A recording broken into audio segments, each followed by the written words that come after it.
I told them in the strongest of words to just do it. You see, this is a we just do it kind of show.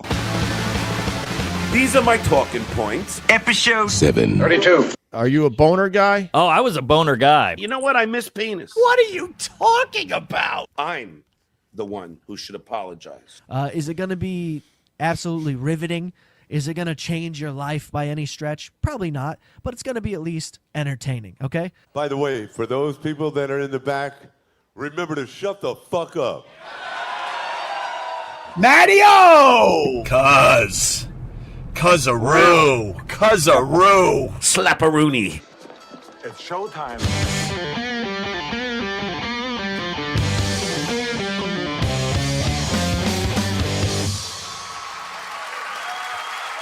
WATP. WATP. Hello, we're Nick Cuz-a-roos. Welcome to another episode of Who Are This Podcast, the only show that starts ugly and gets prettier as it goes. I'm your host, Carl. With me every Wednesday, the man who pretends to ride elevators in LA. It's Adam Busch. I don't miss John at all. Producer Chris is here as well. Hi. Please go to whoarethese.com. Email address, voicemail number, subreddit, Discord, merchandise, YouTube channel. It's all there, but especially the link to Patreon and Supercast, which features 2 exclusive bonus episodes every single month. We just recorded one yesterday, Living in the Past with Stuttering John, episode 24. It was a banger. It was a banger because Guy Fieri was the guest with John and Tammy Pescatelli. So this is going back to 2016. Carl, it's pronounced Fieri. That's what I said. So then Guy gets on, and John starts talking to him about John being at his parties and how funny he is and how cool he is. And John thinks he's a roast comic. So John starts telling Guy the hilarious jokes that he told at his party. And they're terrible. And Guy's like, I don't even think that's the joke. I don't think he said that. Do you remember Guy Fieri kicking Opie out for like podcasting? Yes. That was I wish that guy had shown up. It was during Opie's podcast. Where he's like, Jesus Christ, you brought that in here, Opie? Exactly.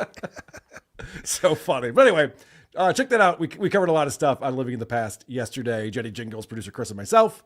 And you can hear that and watch that on patreon.com/whoarethespodcasts or right here on this YouTube channel. Go ahead and become a member.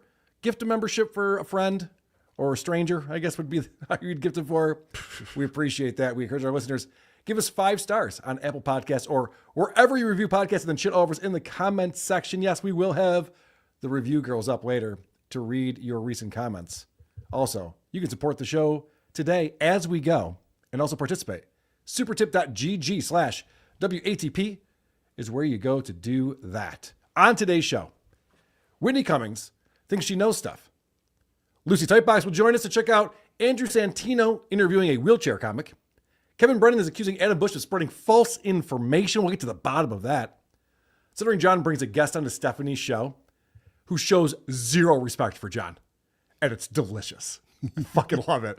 Opie and Tony P are still talking about Opie's discarded mattress. We got an update on that. Oh, thank God. Annie will be here. We have Megan to play Is It Gay?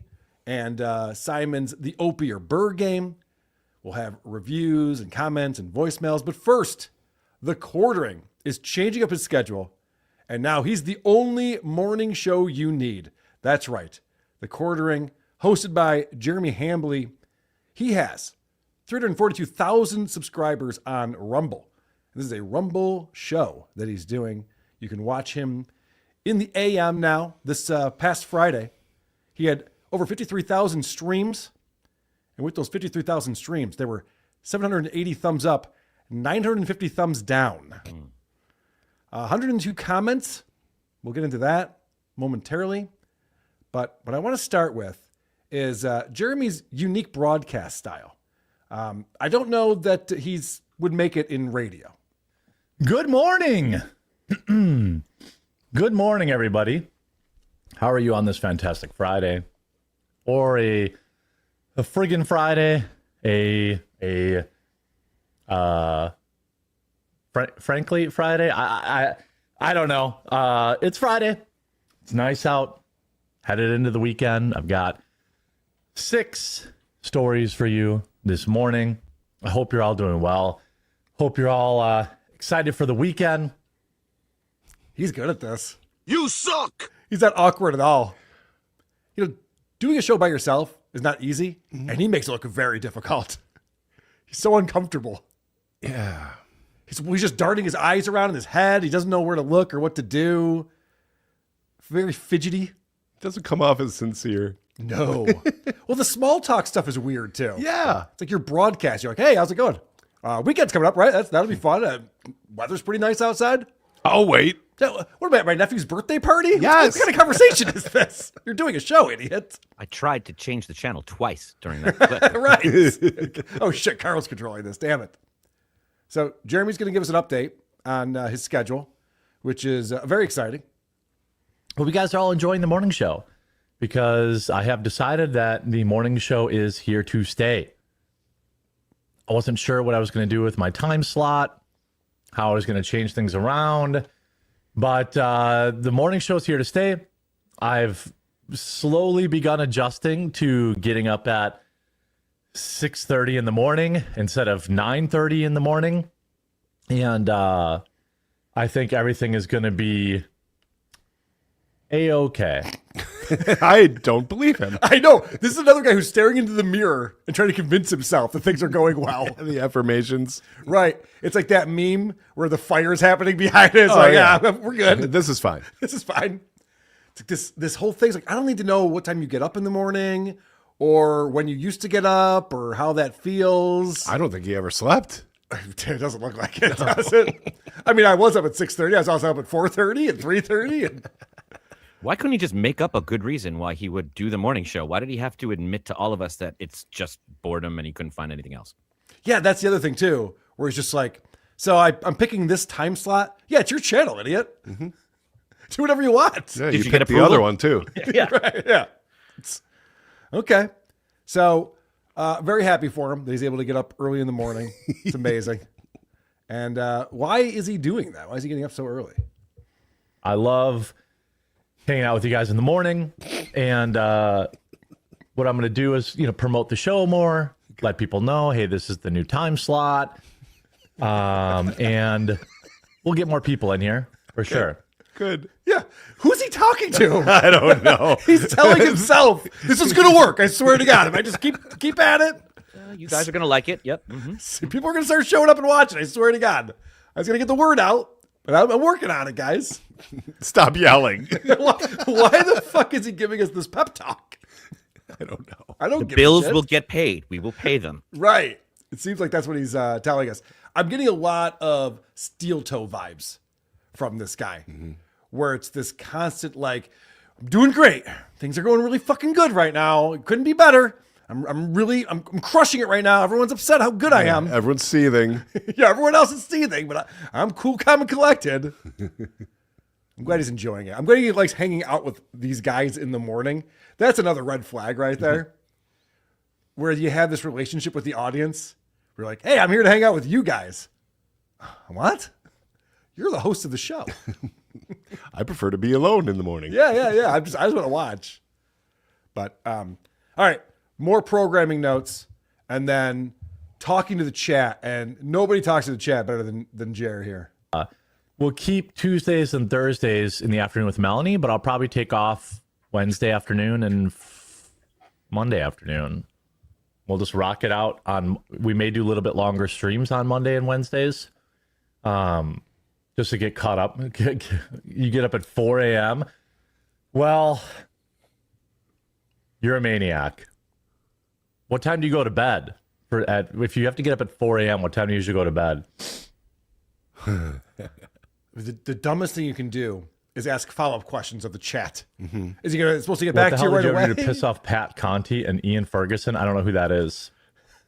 Do you see how he looks to the side? I thought the clip was over. That's how long he's just staring at the chat, waiting for an answer. What time do you go to bed if you get up at 4? I'm waiting. I think he was bragging about how early he gets up. Someone was like, whatever, man, I get up at 4. Yeah. Go fuck yourself. But that's a weird strategy to start a show off by going, oh yeah, you get up at 4. What time you go to bed?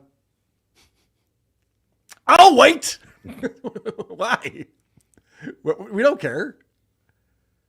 So you can tell that he's been dealing with a lot of haters lately. Now, if you don't know the background of this guy, there were some streamers who were accusing him of being a cuck. They had evidence that this bull was hanging out with him and his wife, and rumors start floating around. Maybe this guy's hitting it with Jeremy's wife. Jeremy doesn't like that kind of talk.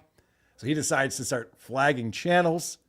And there's DMs that leaked where he's talking with the guy from Kiwi Farms about how he's going to try to get Kino Casino taken down off of Kick. And he's gotten all these channels taken down off of YouTube. He's supposed to be a free speech guy. So there's a lot of people who are anti-Jeremy right now. And, you can tell that he is totally not bothered at all by all the haters. And I really don't give a shit. Don't care. People want to be mad at me. That's fine. It's funny when it's one-sided. It's funny when it's one-sided. That's a level of kind of self-own that only Jesus can fix. Oh. You know? I can tell you don't care. What's that? I can't hear you over all of the laughter. What was that? Yeah. He is not dealing with this well, and it's very transparent. You know, when you start throwing your heads in, I don't care! Like, oh, you care a lot. If you didn't care, you wouldn't have mentioned anything. Now, what I didn't realize, because I'm watching the show, is that I didn't realize that the show hadn't even started yet. My bad. What do you guys got going on this weekend? I like everyone, I like to give everyone a few minutes to get in so I don't have to answer questions.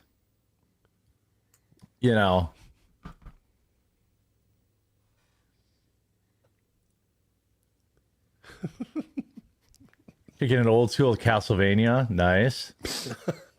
Okay, so we're just stalling for time? You could have done that when you weren't on. Start the show at 7:30 instead of 7. People aren't actually filling up a theater. Right, yeah. You just sit there and be like, well, I don't have to repeat myself. Oh, you brought nachos? Come on. People start asking me about how I like my cuckoldry. I don't want to have to repeat that later, so I'm going to wait till everybody shuffles in, and then we'll get started. I didn't even tell them what I was doing this weekend. I know. What a fucking dumb thing. What are you guys up to this weekend? You're not invited. Yeah, so the one guy's like, I'm playing Castlevania. Cool, man. Yeah, very cool. Sounds awesome. I want to know if Jeremy here, will he be playing video games this weekend? That's what I need to know. Castlevania, very cool. Love it. Very cool. I'm probably going to play no video games this weekend, but I'm going to rearrange my office again. Cool. Well, keep us updated on that. Wow. Moving furniture around, are you? Since my wife's busy. I know she's home. I can hear her screaming. Yeah, he's gonna move a chair next to the bed. I was gonna wrap some cables later, and I don't know, maybe sweep up a little bit, Cry a little. So, after we find out about the office getting rearranged, very exciting. He then lets us know about all the fun shit that he has and what this rearranging the office is going to do for him. I'm going to bring back some of my arcade one-ups. So I had to take a bunch of arcade one-ups out of here. So I'm going to bring back in the ones that I at least play, which I hope he tells us which games he's playing. Please, Jeremy, which arcade one-ups are you enjoying these days? is NFL Blitz, NBA Jam, and probably Golden Tee, and then probably sell all the rest of them. I don't know if I can even sell an arcade one-up. It'd have to be local, right? And have to be like $100. Well, that's first world problems right there. Yeah. Got all these arcade games that nobody wants. I don't have enough space in my office. It's no way to live. Ugh, poor guy. All those games he described would be better with a friend. You know what I mean? Yeah. They're like sports games. Yeah, those are not solo activity games. Yeah. Playing NBA Jam against the Most computer. things are. Most things. Yeah. Okay. So he continues to just read the chat and ask people follow-up questions on shit. Morning. School's out for summer. Kids are happy. Yeah, that's true. Oh, is that just now? I don't know, man. Which school district are we talking about? Which grade?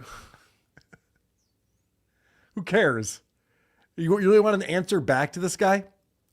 Why don't you just give that guy your phone number and have a phone conversation with him after the show if you want to know more about the school's out or not for his kids and how happy they are about it? What would he do on the show? Well, it's funny you say that, Adam. His show is sometimes jam-packed with content, as he's going to explain to us here. Why do you keep doing the show until 2 p.m.? Well, some days it may require that, but I just don't want to commit it. I don't want to commit to the, a 5-hour stream. Because sometimes there's enough news to justify it. Sometimes there isn't. But I think today it's time to get into the news. Okay, that'd be great. Sometimes I'm playing 4 or 5 different video games. Sometimes it's just 2 or 3. So I don't have to watch a report on to you. Anyway, what's the weather like where you live? What are you guys up to this weekend? This is going to be a 7-hour stream, everyone. I got to find out each individual person what they're doing this weekend. And then he answers questions. I don't know why people ask him this stuff and he responds to it. Some people trolling him in the chat too. So there's some other conservative talk show hosts who do shows, and they want to know from Jeremy if they're doing shows or not for some reason. Do you know what's up with Graham Allen? I think he's just on a vacation, guys. Not everyone's a psychopath like me and never takes off. Oh, Graham's co-host is having surgery. Yeah, I think everything's cool with Graham. He's just got the week off. A lot of people take this week off. I think Tim took most of Memorial Day week off. I think he came back this week, though. And then... Yeah, so, Graham's regular viewers, I'm glad you've been checking out the show. Maybe when Graham's done in the mornings, you could pop back over. Whatever you want to do. Well, you're not selling us on it. I'll be honest. I'm not catching the vibe that I need, the energy level. I don't think you really want me there. Yeah. I like that do you think Tim Pool is talking about what Jeremy's doing on his show? Tim Pool's not sitting there looking at the chat going, the quartering. Yeah, I think he's on today. He just switched to mornings now. I think he comes on at 7 a.m. First 15 minutes are nonsense. So you can get there right at 7:15 and start to see the stories that he does. I've seen Tim Pool. We've never talked about another talk show host and what their schedule is and what they're doing, whether they're off or not. So then someone asked Jeremy if he's seen the rocket explosion. And we get to watch one of my favorite things to watch on these podcasts and streams, and that is old guy Googling stuff in real time. Should have saved the test for the 4th of July. Yeah, let me pull it up quick. Yeah,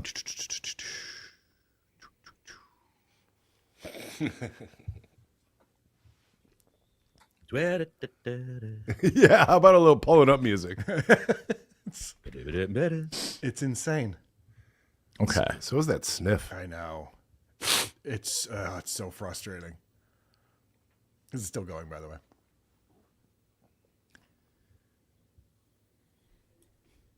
Rocket. Why isn't my Google search working? Oh, I forgot the word rockets. Yep, that'd be helpful. All right. So he does pull it up. Pulls up on the screen. Good. And he has brilliant commentary, so I'm really glad that he pivoted to this. Boom. Good stuff, Jared. Can I quote you on that? Yeah, he's just watching it. Cool, man. Good stuff. Again, the haters aren't getting to him. It doesn't matter. He's got Jesus by his side. He's doing great. And so he is not bothered, and you can tell. Yeah, all right, let's get going here.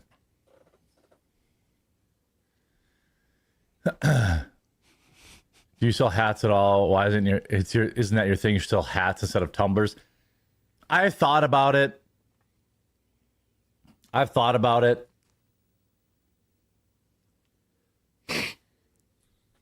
All right, my allergies are still nuts. In the mornings, I'm stuffy like all morning. I've never had allergies, but now I started taking like Afrin, like the nasal spray, and it keeps me like clear out all day long. I guess obviously all that cocaine I'm doing along with drinking every single night. What is it? I can't keep up. Raging alcoholic, cokehead, Afrin, whatever, Yeah. You're really letting those haters know it's not bothering you by bringing up all the things people are saying about you on the internet. Which one is it? Is it alcohol? Am I cokehead? Like, no one's ever been both.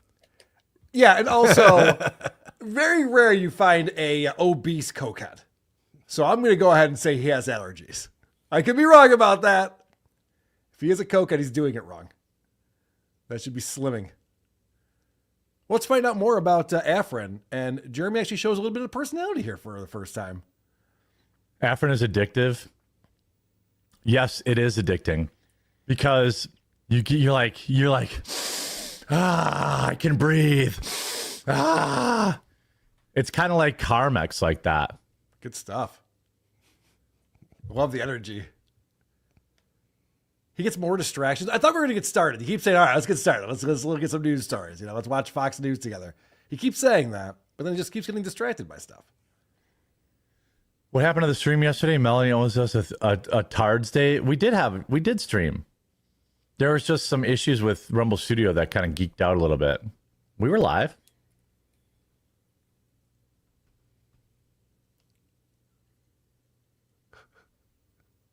We were live.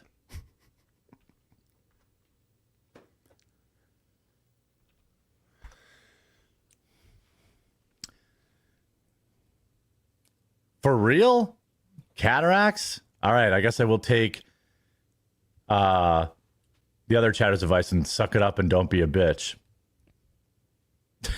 Too late. All right, let's get going. Yes! Holy shit, Aaron Imholt! Drink. What the fuck are you doing? Why is he responding to individuals one at a time? Afrin makes you retarded, apparently. Well, he's an idiot because he's got all these, like I mentioned when we set up this video, 780 thumbs up, 950 thumbs down on this video. So more people are hate watching than enjoying it. And this idiot's going to the chat and letting them troll him. It's encouraging people to write shit that's going to throw them off and get them riled up. Doesn't make any sense. You were right. This is Aaron. This is the Imholtian version of Jeremy. Is this what happens when a podcaster gets involved in a news event or a scandal and then they become the story and then they think they're the show? Like, this show could go on with other hosts reviewing podcasts. That's the bit. This is just a guy talking about himself. He's the only one who can do it. There can be no substitute because that's it. And that's not a show. That's therapy. Right. And it's not even just him talking about himself. It's him talking to himself. Ooh. And we see this all the time with Aaron Himmel. Like, who's the audience for this? He only talks about things that he is hyper focused on and interested in, whether it be his schedule, like this guy, or the sports teams that he likes. It's just like, why are you telling me about this? I don't give a shit. Yeah, that's not therapy. That's just being lonely. Yeah, there's a lot of loneliness going on, it seems like. When we covered the quartering a few weeks ago, and before most of the controversy came out, but there was definitely some heat around Jeremy. And I played a video from the year previous where Jeremy's like, our views are down, the algorithm is fucking us over, but I'm going to up my quality. I fired this person and that person. I'm hiring this person and this person. We're going to throw B-roll in and have more graphics pop up on the screen. He had all these promises for us. And nothing has changed. He continues to promise things are going to get better. Oh, make sure you drop a like on the video and make sure you're still subscribed or following down below. Sometimes people get unsubbed or unfollowed. Sometimes they willingly do that. But if you enjoy the show, all I ask is that you subscribe or you follow wherever you watch. And I promise to keep upping my quality and upping the product and keeping you all informed, even when other people are taking vacations, because who needs vacation? Oh, I think you do, Pan. I think you could really use a couple days off. It seems like. I think his vacation would look exactly like this. He's uncomfortable. He explains, it's taking me a while to get used to getting up at 6:30 in the morning. And my allergies, they suck in the morning. It's like, well, then don't do this. No, you're not having fun. He wants us to send him home from school. Right. You're very uncomfortable right now. But this idea, he's like, yeah, and by the way, fast forward to the future, this show's going to be good. Can you do that now, or should I check back later? I hate that when people promise. That's one of the things I love about the Living in the Past with Stuttering John series that we're doing. And then we got to document when they promise all these things that are going to happen.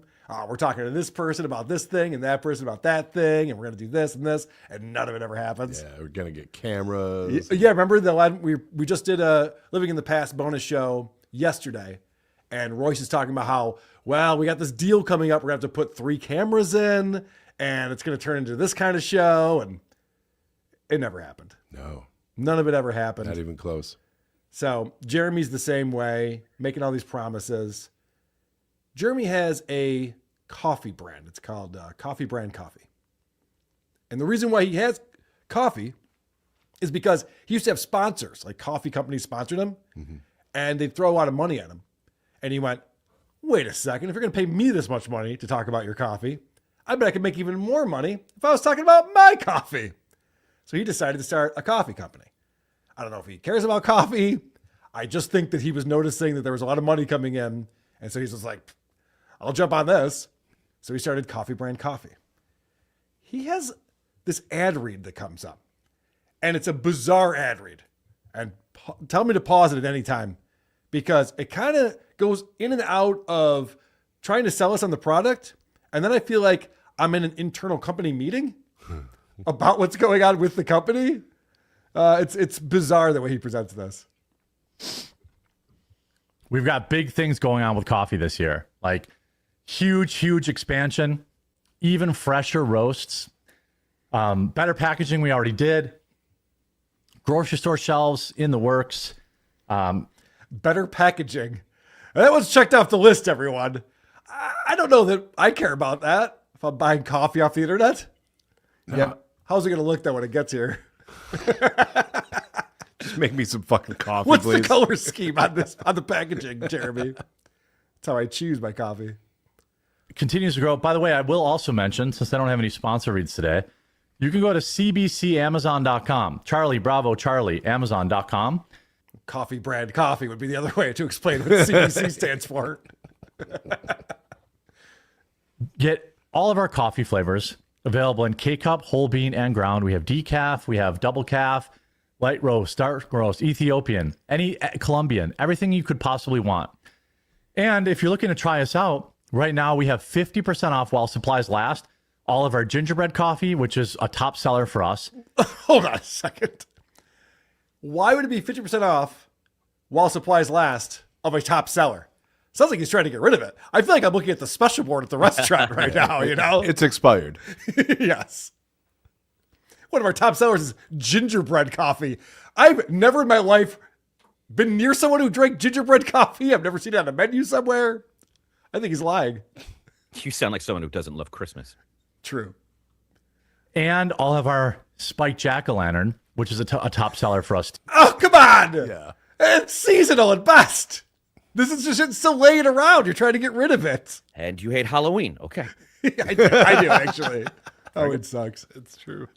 Spiked jack-o'-lantern, which is a top seller for us too, only while supplies last. But if you're picking out something else, like our bourbon flavor, which is really, really good, sugar cookie, butterscotch toffee, all of that, pick it up.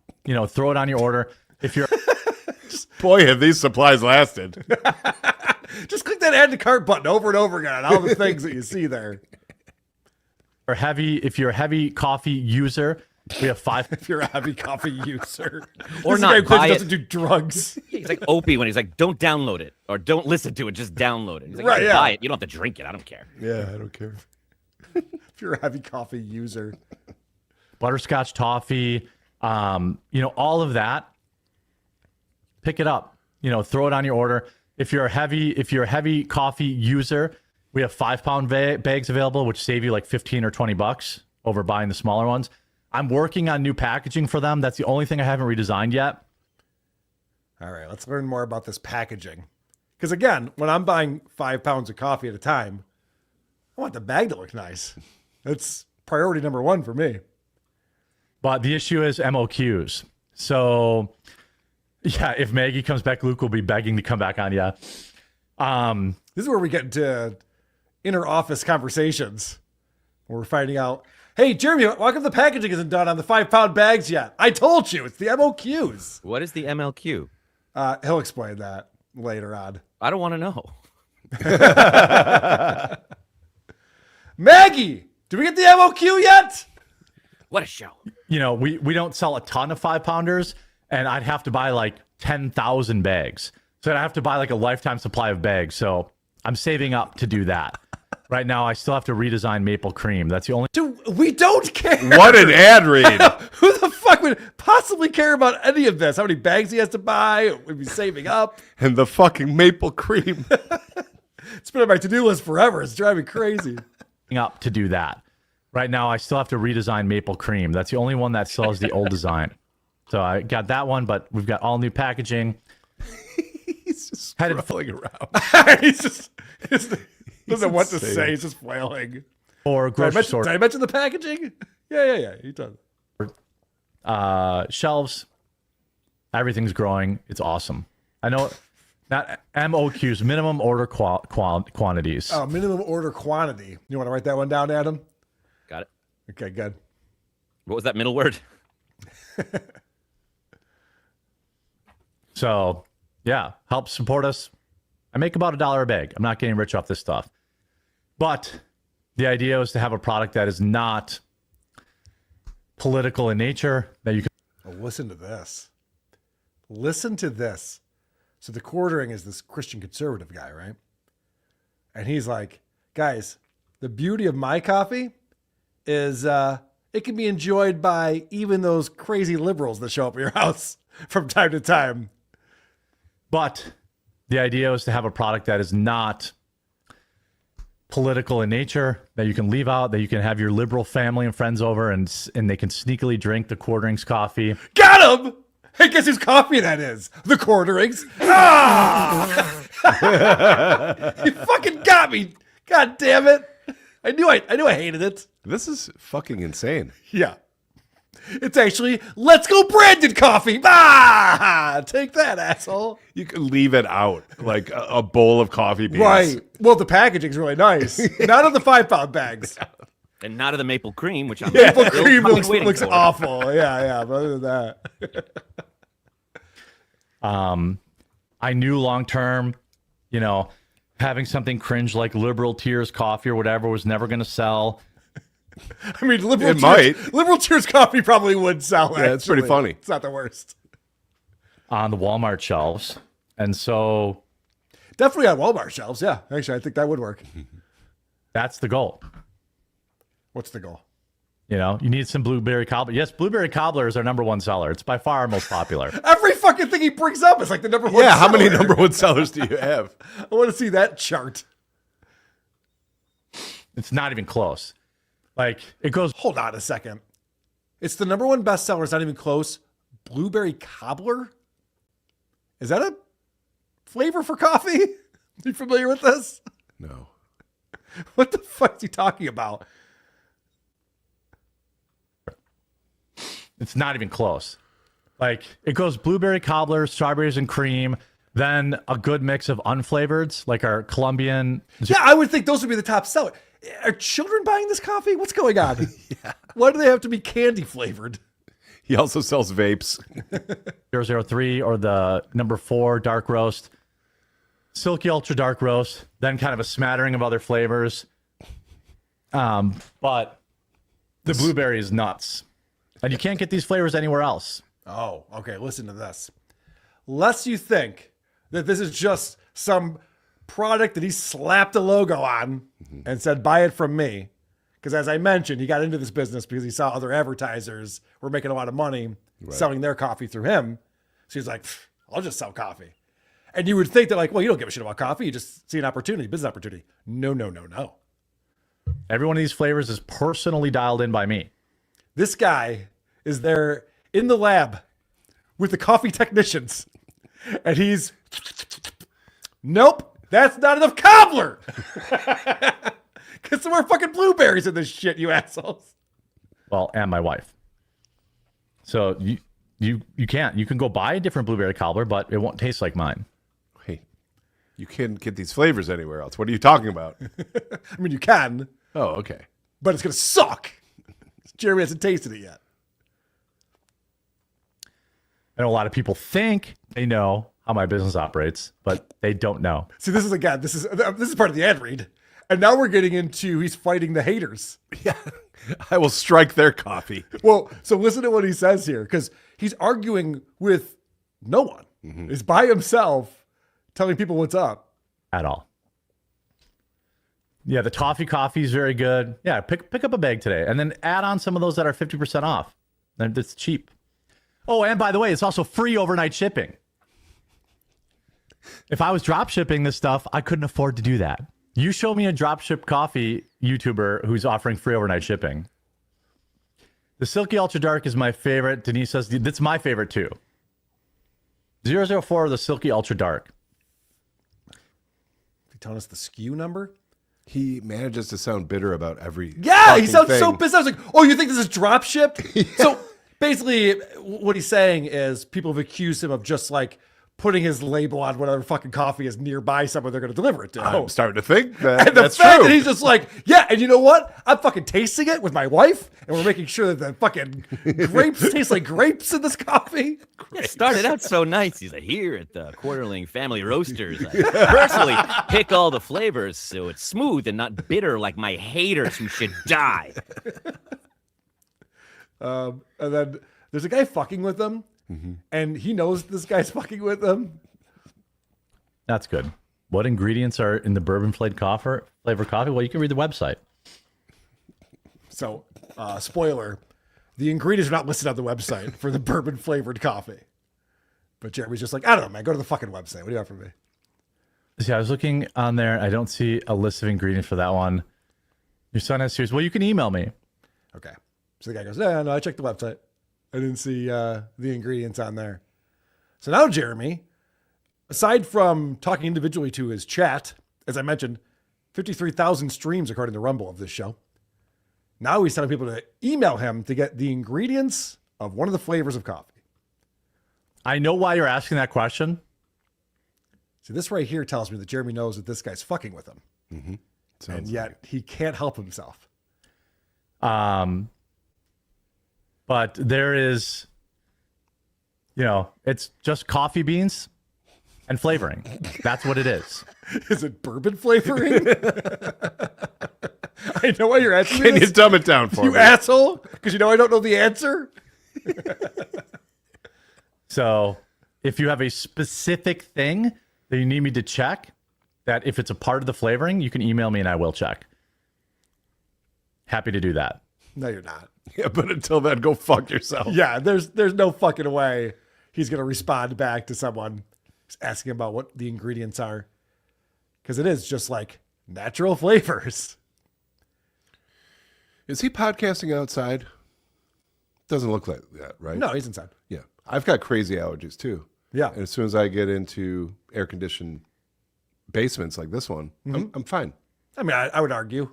But I know what you're saying. No, I'm not sniffing like Yeah, him. you shouldn't be doing that for 3 hours straight like he does. Yeah. And he claims that Afrin's like crazy good, but it doesn't start working till the afternoon for some reason. It should be instant. What I'm saying. Goes right up your nostril. Yeah. So some of the comments that I saw on here.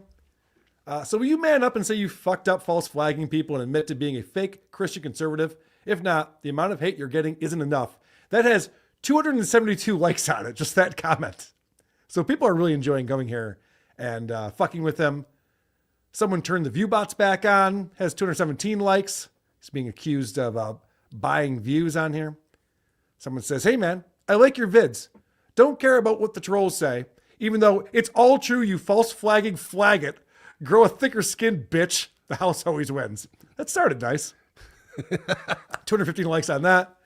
Ghost Licker says, I don't usually watch this show, but when I do watch, I watch it while I'm in the bathroom because the show is a huge pile of shit also. 208 likes on that.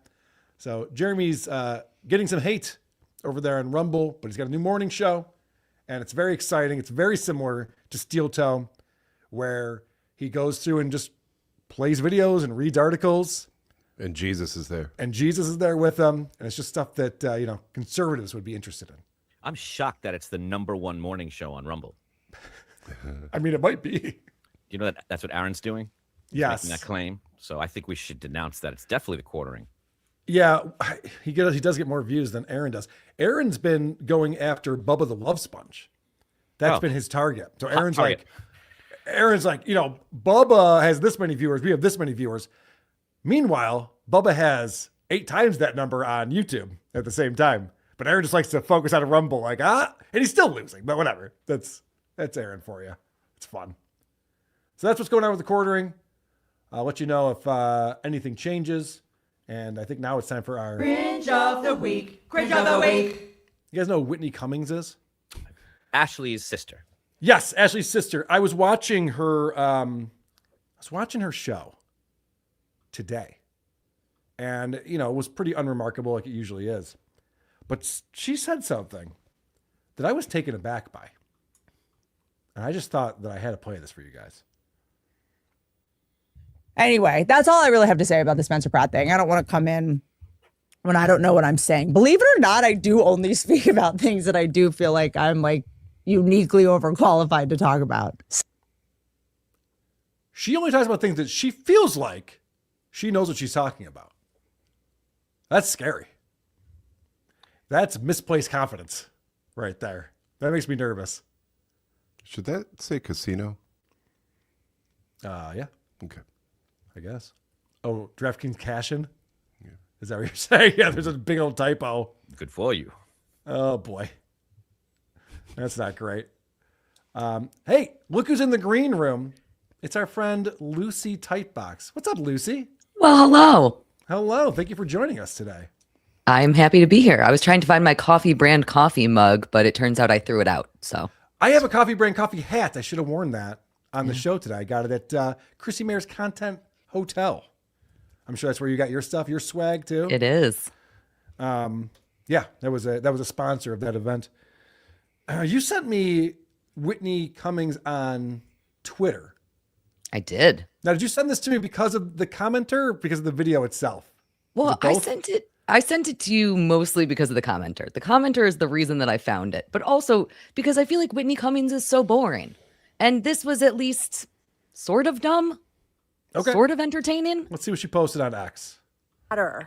On here about Los Angeles, it's falling apart, the homeless zombies, what are they going to do? I'll just share a personal story as it pertains to wildlife because I don't really engage with people. It's just not where I shine. So I had this raccoon in my yard. I had to get the rabies monoclonal antibodies. And so I was letting a puppy out. One of them ran up my leg. The point is, the next day there was a raccoon that was like laying in my tree, like just like gone on a date with Bill Cosby, and that's not normal behavior for a raccoon during the day. I poked it, it wouldn't move. It was like, ooh, it was like so cozy, it's like so cute. So I call animal control. I'm like, there's a raccoon in my tree. And that also, the woman can you pause cut me that? off. She goes, yeah, of course. Have you ever thought I saw a raccoon in a tree and you were like, I'm going to call animal control? No, I saw a rabid raccoon when I was riding my bike a couple of years ago, and I just rode faster. That seems like a way better response. Yeah. I don't want to be near this thing. in my tree. And the woman cut me off. She goes, yeah, well, that's where they live. It's like, okay, that's my crow, by the way, following me on my walk. There you are. This is why I can't leave Los Angeles. My crow started leaving me tools. I was like, yeah, but this raccoon is obviously, something's wrong with it. And she goes, oh, well, you know, a lot of people in LA are testing their cocaine for fentanyl. And if it tests positive, they're flushing it down the toilet. So there they are. Hey guys, you gonna walk with me? Okay. Couple things. First off, yeah. If you do have fentanyl in your cocaine, you go to Skid Row and you donate it. You know, it's like having a library book. Now, this is where it gets crazy.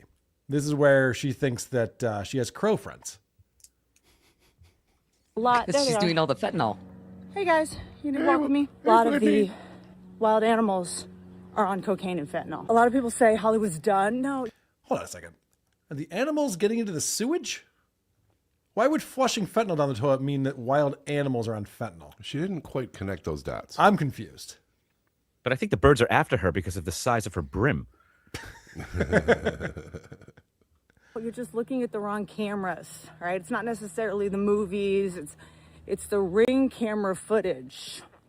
on the houses in Hollywood, raccoons on fentanyl, coyotes on expired Adderall. Cocaine Bear didn't just come out of nowhere, guys. That was a documentary based on the Ring camera footage of someone who lives in LA. All right.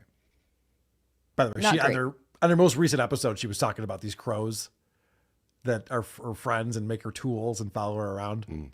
So I think she thinks that's real.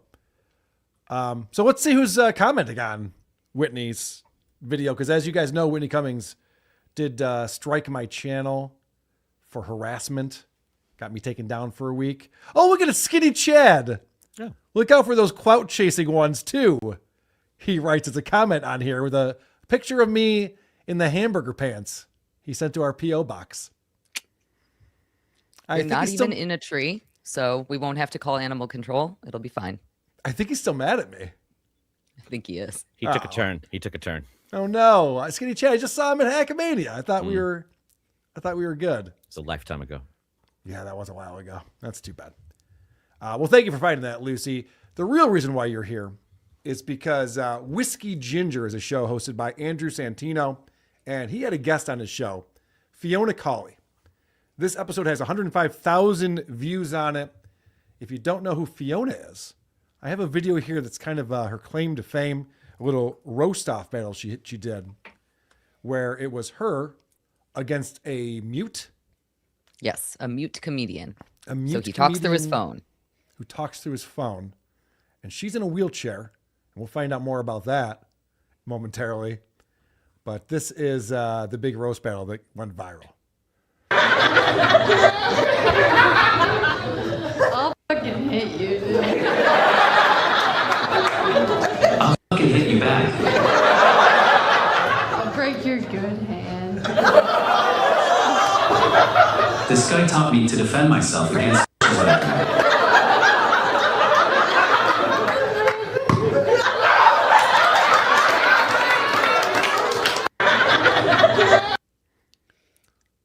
So people at the end there, he's powering off. Yeah, powering off her chair. Yeah, he's powering off her chair. So this was one of the things that really got her a little bit of a claim to fame. In addition to that, she did kill Tony and got a lot that was very popular. People really loved her on there. What I have discovered is that, unsurprisingly, most of her comedy seems to be centered around the fact that she's in a wheelchair. Which is hilarious all the time, right? Never stops being funny. The jokes are never, ever the same. It's like Amy Schumer talking about her vagina. You're like, I just need 3 more specials of this, Amy. Write what you know, Carl. Write what you know. Good point. Yes. So in my first clip, Andrew is going to be introducing Fiona, and we are going to get to learn that Fiona is not even her real name. Phony.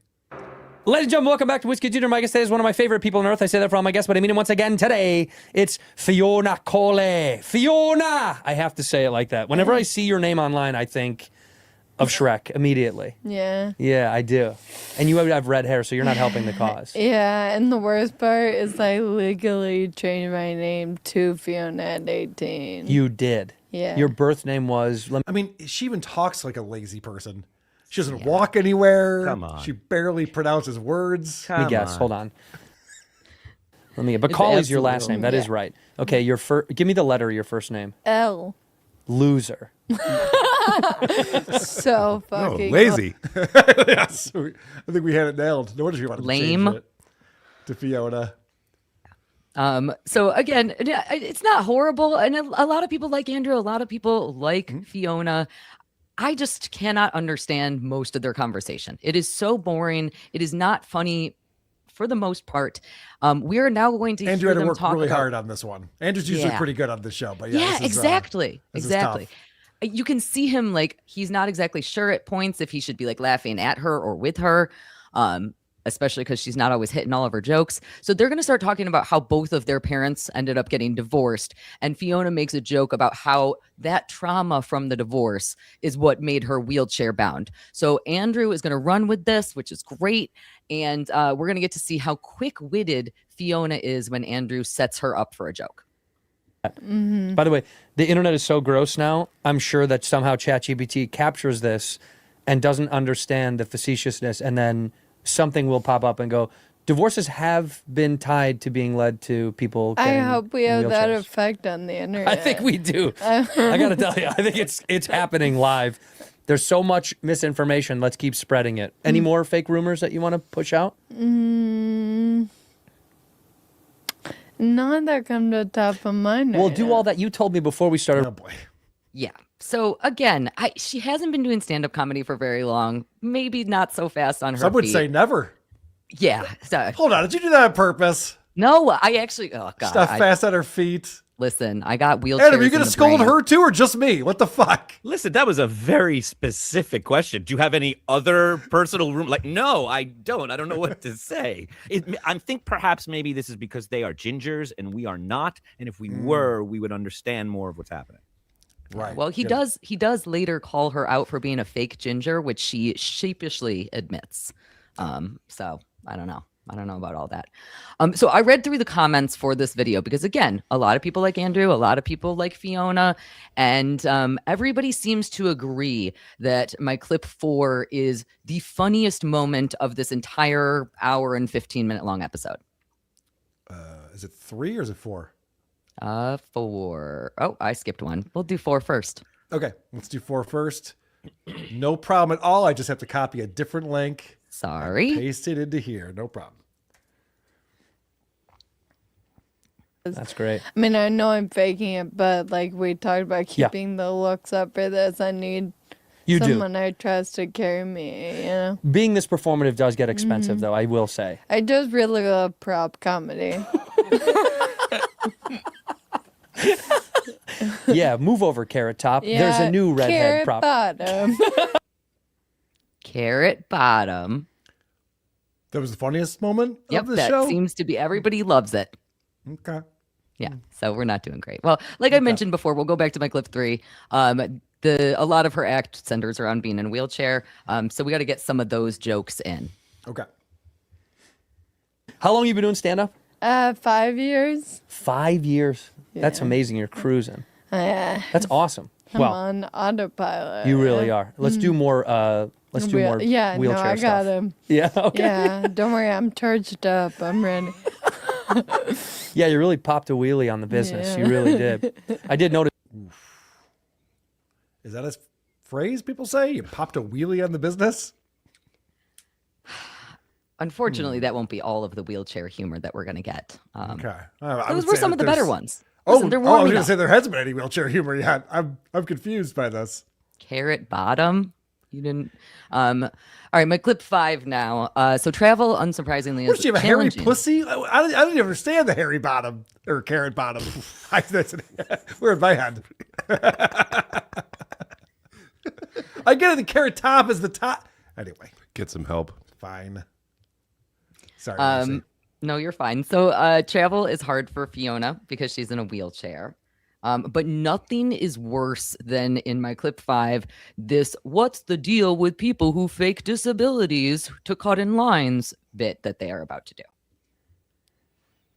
do. Traveling's got to be a fucking nightmare. A nightmare. It's the worst. Yeah. It's the worst thing in the world. It sucks in general, must suck even harder for you. Well, especially at the airport, apparently these people, you've seen people not disabled use the wheelchairs. Drives me fucking insane. They call them, what is it, like runway Jesus? Because the minute they land, they run off the fucking... Yeah.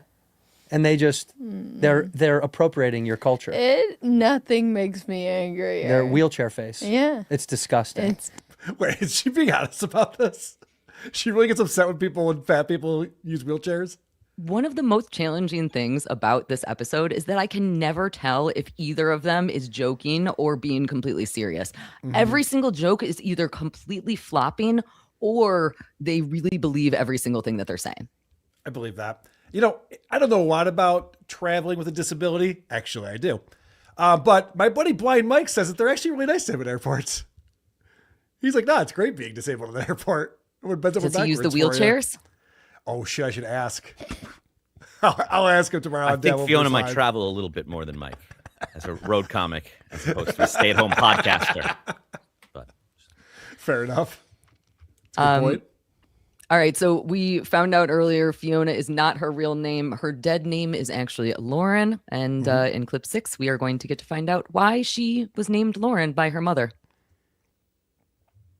Yeah, so they did Lauren Colley initially because my mom really liked Lauren Bacall, and they thought, Really? do you know who that? Lauren Bacall, the actor? Yeah. But what, she's like in love with her work and she was She like... was like, she's pretty, so that'll make my kid pretty. And I was like, no, it put me in a... Wheelchair. Yeah, that's awful. Is Lauren Bacall in a wheelchair? Probably now. Yeah. She dead.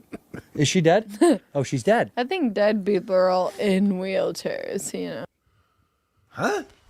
So I guess dead people do have some mobility issues, but I Sure. don't understand why any of them would waste their money on a wheelchair. Coffins are Yeah. expensive enough. Did you see on the Creep Off on Monday?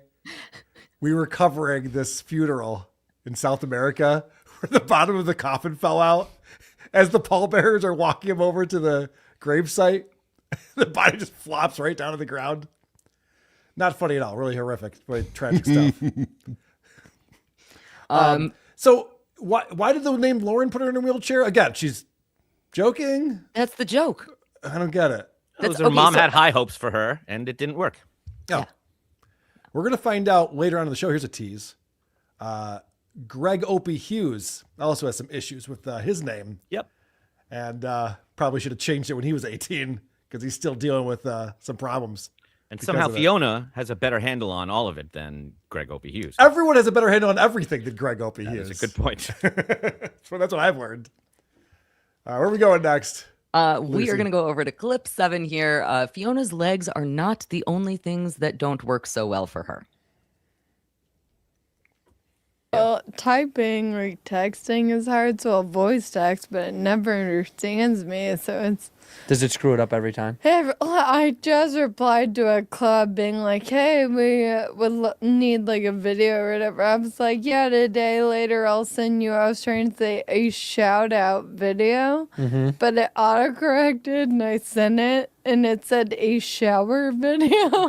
Did you send it? I mean, I had to. Yeah, you don't have a choice. Binding, Yeah. I mean, that's what the club needs. Yeah.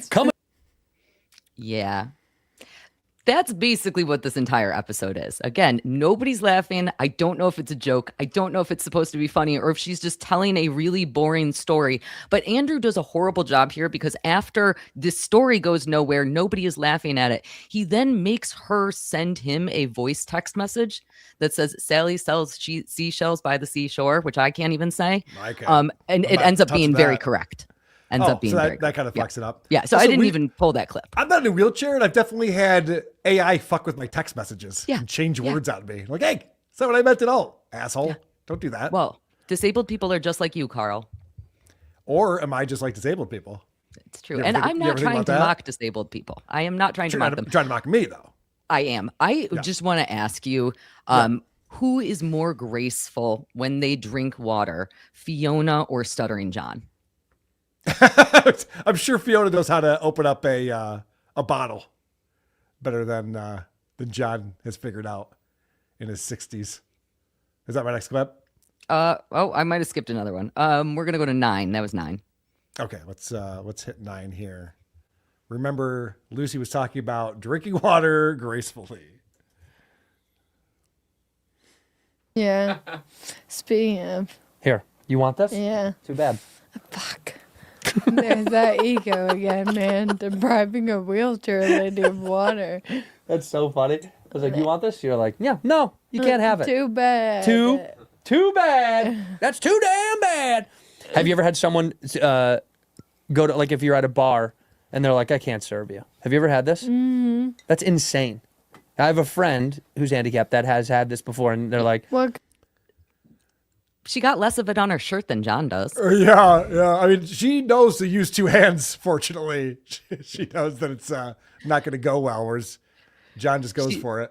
She does. I have actually a second clip of her drinking water. It's under 9 also. Mm-hmm. If you would play that one. I feel like I saw this one on Pornhub earlier today, so I was going to say, check it out. I don't think she'd be good at that. red hair. And I said, no, I got bullied for other stuff. It wasn't really the hair. It was more that I was loud, obnoxious, and I thought I just wanted to be the life of the party because your mental state from home. Oh my God. All I'd be saying is teeth. All right, maybe oral's not our thing. She does talk about how the disease that she has, which I don't remember what it is. It's FK are the initials of it. But whatever disease this is, it impacts. Yeah, it impacts. I suffer from a similar. I'm sorry. disability. FA. I'm stupid. Hey, I'm a ginger. Yeah. Hey, just so everyone knows. I'm club fucking footed, you asswipe. So all this disabled talk is very offensive to my people. Well, Carl, we're going to go back to my clip 8 because I'm apparently skipping around a whole bunch today. You're fine. This is great, though. This one is going to be amazing for you because I think that you might be able to get a discount from your speech therapist if you offer some recommendations for both Fiona to go to your speech therapist and also Andrew's dad. Okay, some referrals I'll get credit for. Okay. He can't say text. He'll say Texas, like Texas. So he's like, well, I read all those texts that you guys sent. I'm like, Texas? Texts. He's like, yeah, Texas that you sent. He can't get it out. Let me hear you say, you're from the South. Say text. Text. Say texts, like plural. Texts. See, you guys can't do it. No, the hardest edited. He edited. Edited it. Let's make up a new word for edited. Then. Yeah, that's edited. That's a hate crime. That has nothing to do with being from the South, Andrew. This woman obviously has issues with speaking. You're from the South, so I get it. It's hard to pronounce words. Well, we need more wheelchair jokes. We need more wheelchair jokes in my clip 10. Is that what's coming up next? This one, yeah, it is actually going to be combined wheelchair jokes with Fiona has daddy issues jokes. Found him. You have no connection to your father anymore. He's not. He's MIA. No, I don't really. Good. Talk to him. It was kind of. It's not like he hit me or you know. What he I did mean. this.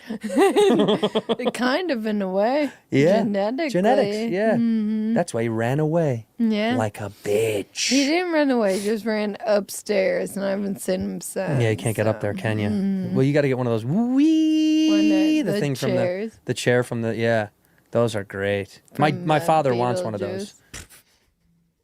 Like it wasn't a bad line, and then Andrew just goes nowhere with it. Those things are cool. This is not her fault.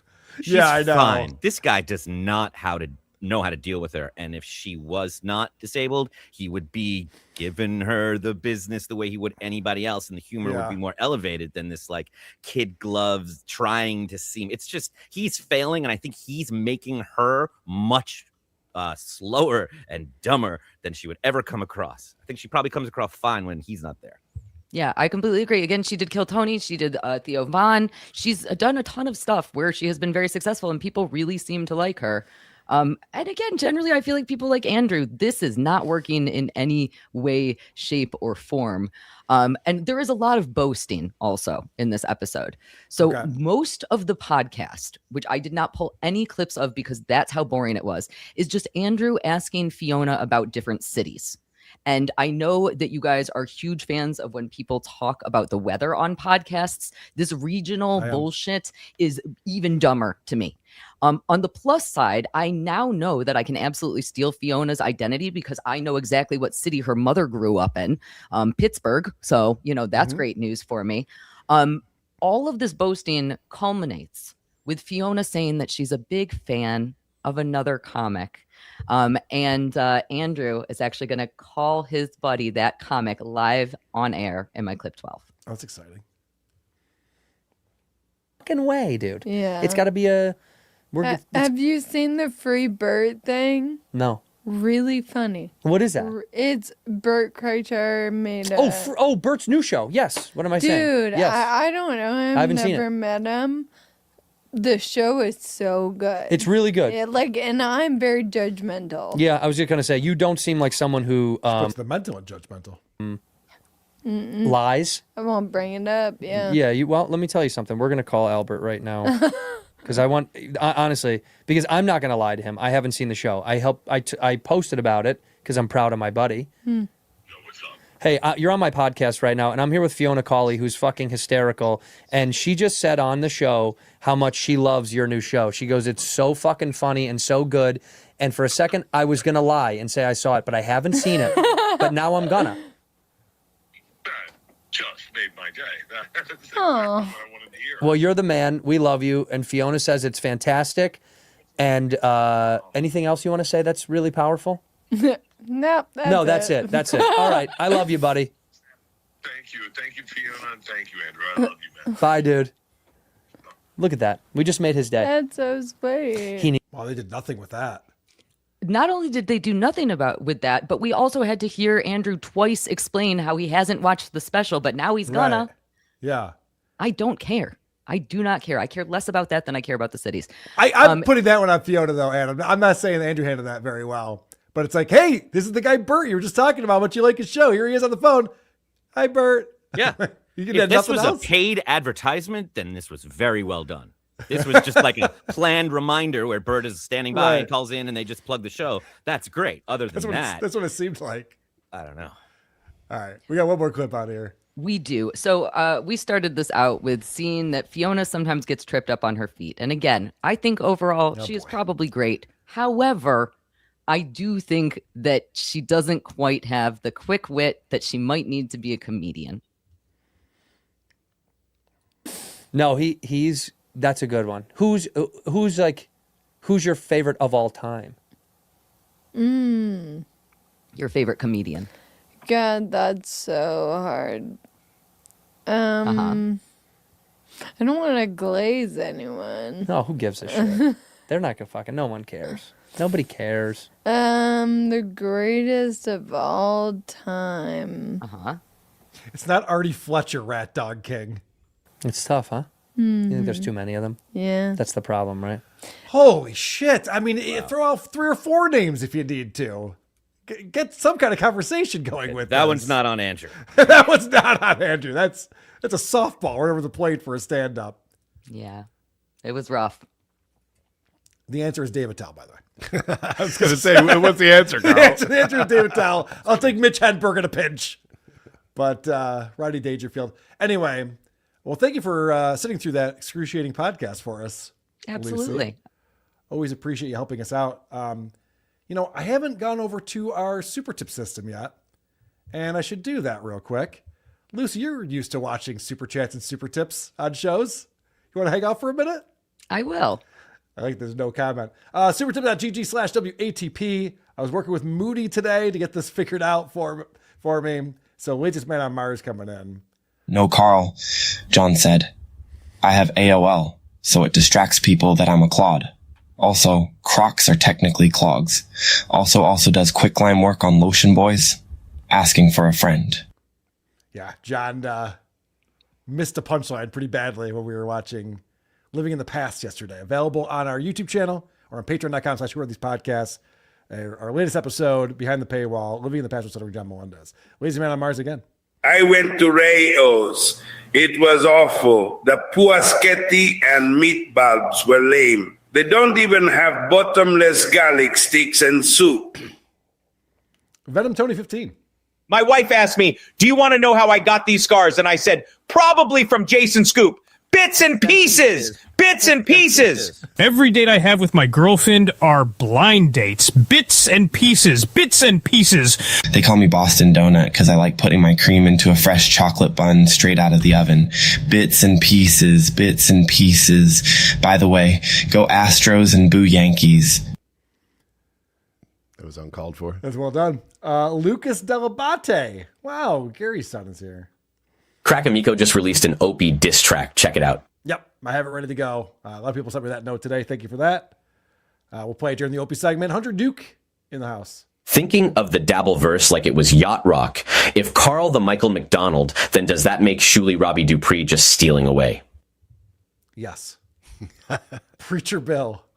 A boy was born without eyelids, so when they circumcised him, they used his foreskin to make eyelids. He recovered fine. He's just a little cockeyed. Bits and pieces, bits and pieces. Thought that was about Shmuel Buckman at first. Voltaire 325. Glad you're here, Carl. After Lemmy said she doesn't like you, I figured you'd quit in shame. The disapproval of someone who allowed a gay homeless guy to impregnate her must hit hard. It does. Finn Roser. Okay, that's the end of the super tips. Back to the show, guys. So anyway, I've been eating some really good poop lately. Yummy yum. All right. Chris, get my name or my voice off of super tip. Make a note of that. Captain Cheese.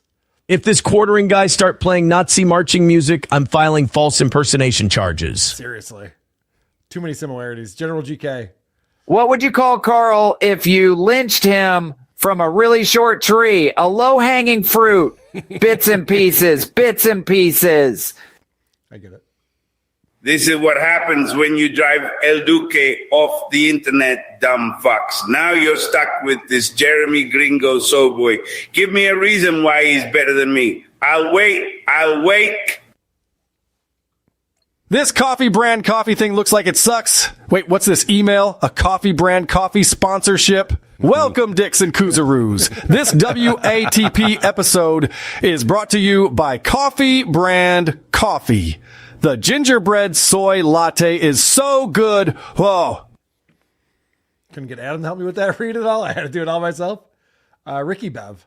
Check out my Gino brand coffee. Aromas of Bologna and stale cigar smoke. Just like me. So you know it's not some dropship crap. That's true. Gino stuff is the real deal. Blueberry cobbler coffee tastes so good in my homemade mugs. It's what fuels my little slaves, craft persons in my art studio. Oh wait, coffee brand coffee is fascist? Yuck. Yeah, that's the problem. Hey, Bubba the Love Sponge. There's only room in the airwaves for one radio cuck. Piss off. That's true. They do have that in common. Cunt nuggets. Carl, if you switch me for this Fiona Hot Wheels biatch, I'll rip off your little baby wiener. Getting jealous. Never seen Balin so direct with me before. G-Rob is here with $10. Carl, you're not club-footed Ted anymore, so stop trying to grift on being handicapped Ted. All right, you're right. Lance Becker. Hi, doggies.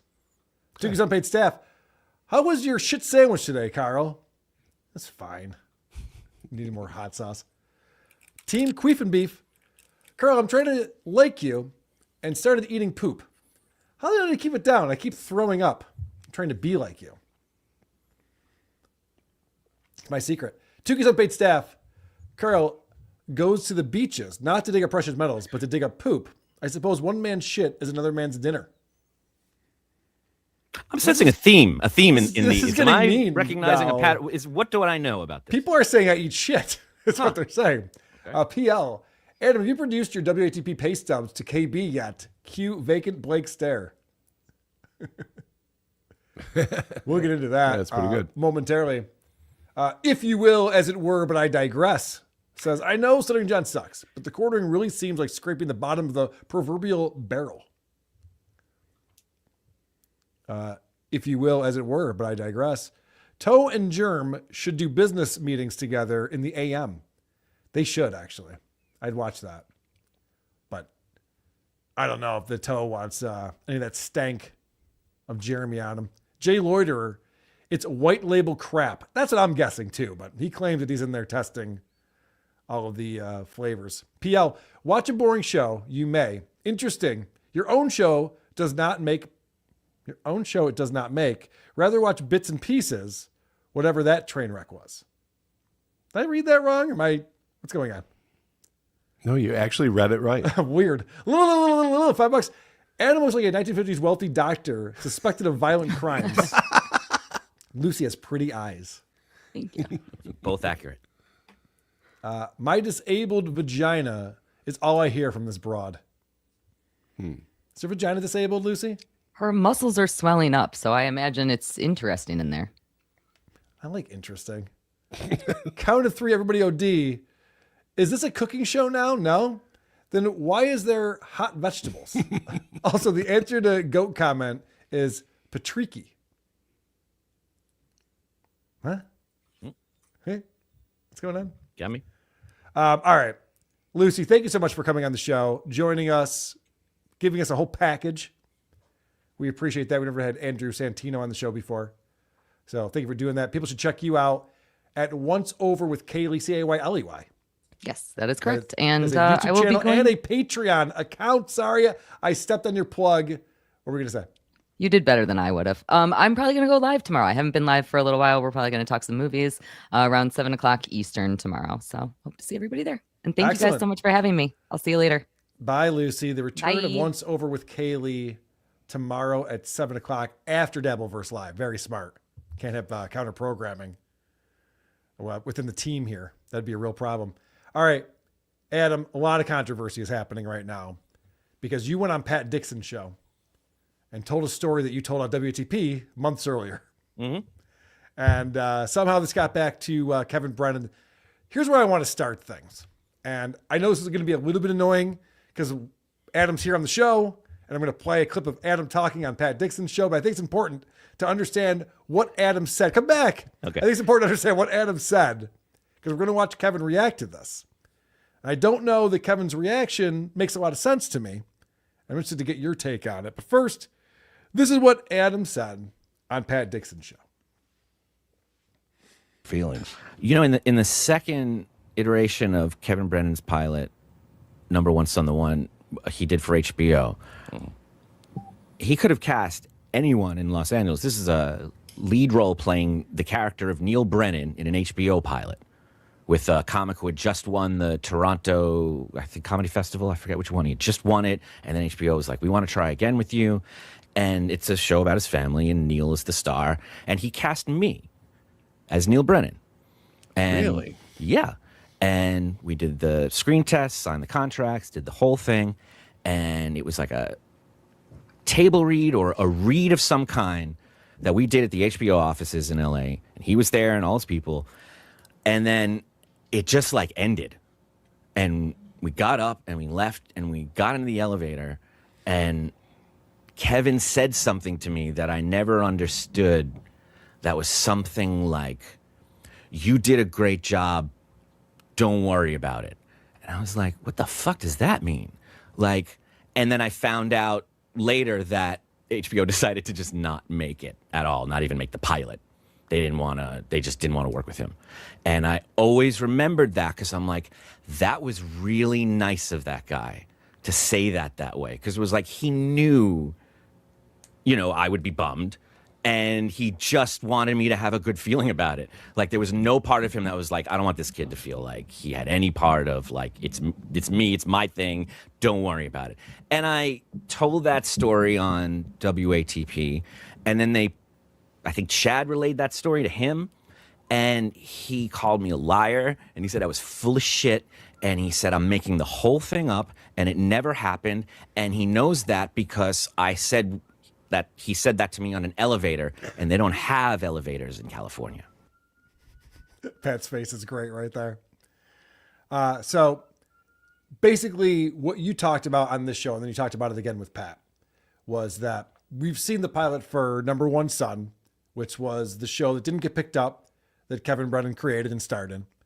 And you had told us a story about there was another deal that he had to make a sitcom. And I guess it got to HBO. Mm-hmm. Now, you said right there, it wasn't Number One Son. And you said that on this show, too. It wasn't Number One Son. It was a show that never got a pilot made. We just did a table read, and it didn't go any further than that. For whatever reason, Kevin thinks that you definitely said you were on Number One Son. Which is insane because there was a pilot shot for that. And you explained that there was only a table read. That's as far as this project got. Am I... This is spot on. Correct on that? Okay. So far, so good. Okay. So this is Kevin's response. Now, I will say, I think the one thing that you got wrong, and maybe this is the thing that's tripping everyone up, is that according to Kevin, this potential project was before Number One Son. So this is in the 90s, this one that you potentially were cast in. And the Number One Son was in the early aughts. I can look it up while we're talking and tell you the exact date and time of it because I still talk to the people that repped me back then. I still have the same manager, so I can find out exactly when it was. Kevin has to search Google. Yeah, I know. That is funny. All right, so let's see Kevin's response to this from Misery Loves Clips. Thinks that I'm misremembering what happened in my sitcom days. He thinks I'm misremembering. So really, he doesn't know what he's talking about. So he starts off this whole segment, and it meanders and it veers into a lot of different directions. Cardiff covered us on his show last week, and I just let it all play through. It's impossible to watch. I don't know who's watching Grandpa Simpson still, especially when he's on by himself, just relaying these stories he barely remembers and can't get anything straight on. But I love that he starts by saying, I think Adam misremembers. This guy can't remember any detail about this at all and contradicts himself, which is what I wanted to play on here. Starting with this comment about HBO looking to pick this up. And I guess UPN was a network back then. That was the original network that was interested in purchasing this. And then HBO got involved, according to Kevin Brennan. Do you know anything about the history of this? I know it was an HBO NBC half-hour pilot in the end of February in 2006. Oh, this is 2006. Yep. Oh, Kevin's way off then. Oh yeah. I was thinking Kevin's word for it. Oh, all right. Well, let's see what he says then. So, and then HBO, I think, was going to be the, I forget what it was called, HBO something. It's HBO something. Wasn't HBO Hacks, a new network. HBO, but it was in the HBO office buildings in Century City. And we did have, I'm a little foggy about because I remember we did another table read for Dean Valentine. I think his name's Dean Valentine. So I think what happened was we did a table read. You know, if he's going to come in here and present that Adam's full of shit, you'd think that he'd do a little bit of research ahead of time, get the names right, the dates, the companies, the locations. If you want to know the director and the producers involved, Kevin, just reach out because I have it all right here. Yeah.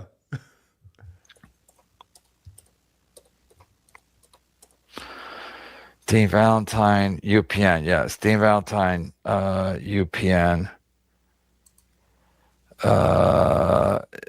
Dean Valentine. Anyway, he's mentioned the history of. This is just mean. I thought the Fiona thing was mean, but this is just, what are we doing? Like, come on. He's terrible. Suffering here. He looks terrible. This is like, we shouldn't be watching this. He's podcasting too much. He's tired. The guy's tuckered out. He's got to get off the internet. Get a nap in. UPN. I'm not going to read the whole thing. Anyway, so UPN was interested. And then, so we got more money, which was good. We didn't get, so then, then we had to cast people because I remember we got Ray Romano's mom, Doris Roberts. She played my mom or something. And then we got this comic, Warren Thomas, who was a well-known comic at the time. He's dead now. So I remember we all had to do a table read at HBO Century City. So Adam Busch was telling the story about how I don't remember him being on Number One Son because he wasn't. Adam Busch never said you don't remember him being on Number One Son. That never happened. 100% wasn't. And he was telling a story after we did the table read at Century City. I distinctly remember doing a table read for Dean Valentine, not at HBO, but I remember I was staying at a hotel near Century City, right up the street on Pico, and then I basically walked or something. I think. What were you wearing that day, Kevin? I know. What was the temperature outside? This is my business. This is specifically my life. And I'm falling asleep. This is so boring. It's terrible presenting this. Or something. I think I walked to HBO. By the way, this is coming from a $2 super chat. Pat's talking about you with failed actor Adam Busch is in the chat here. Just to get some exercise with a table read or whatever. And I was late. Oh. And everybody was mad at the table read. at Century City. But that Dean Valentine wasn't at that one. So I think we were practicing. You're the one who brought up Dean Valentine. No one was asking about that. Yes. Was he there or not?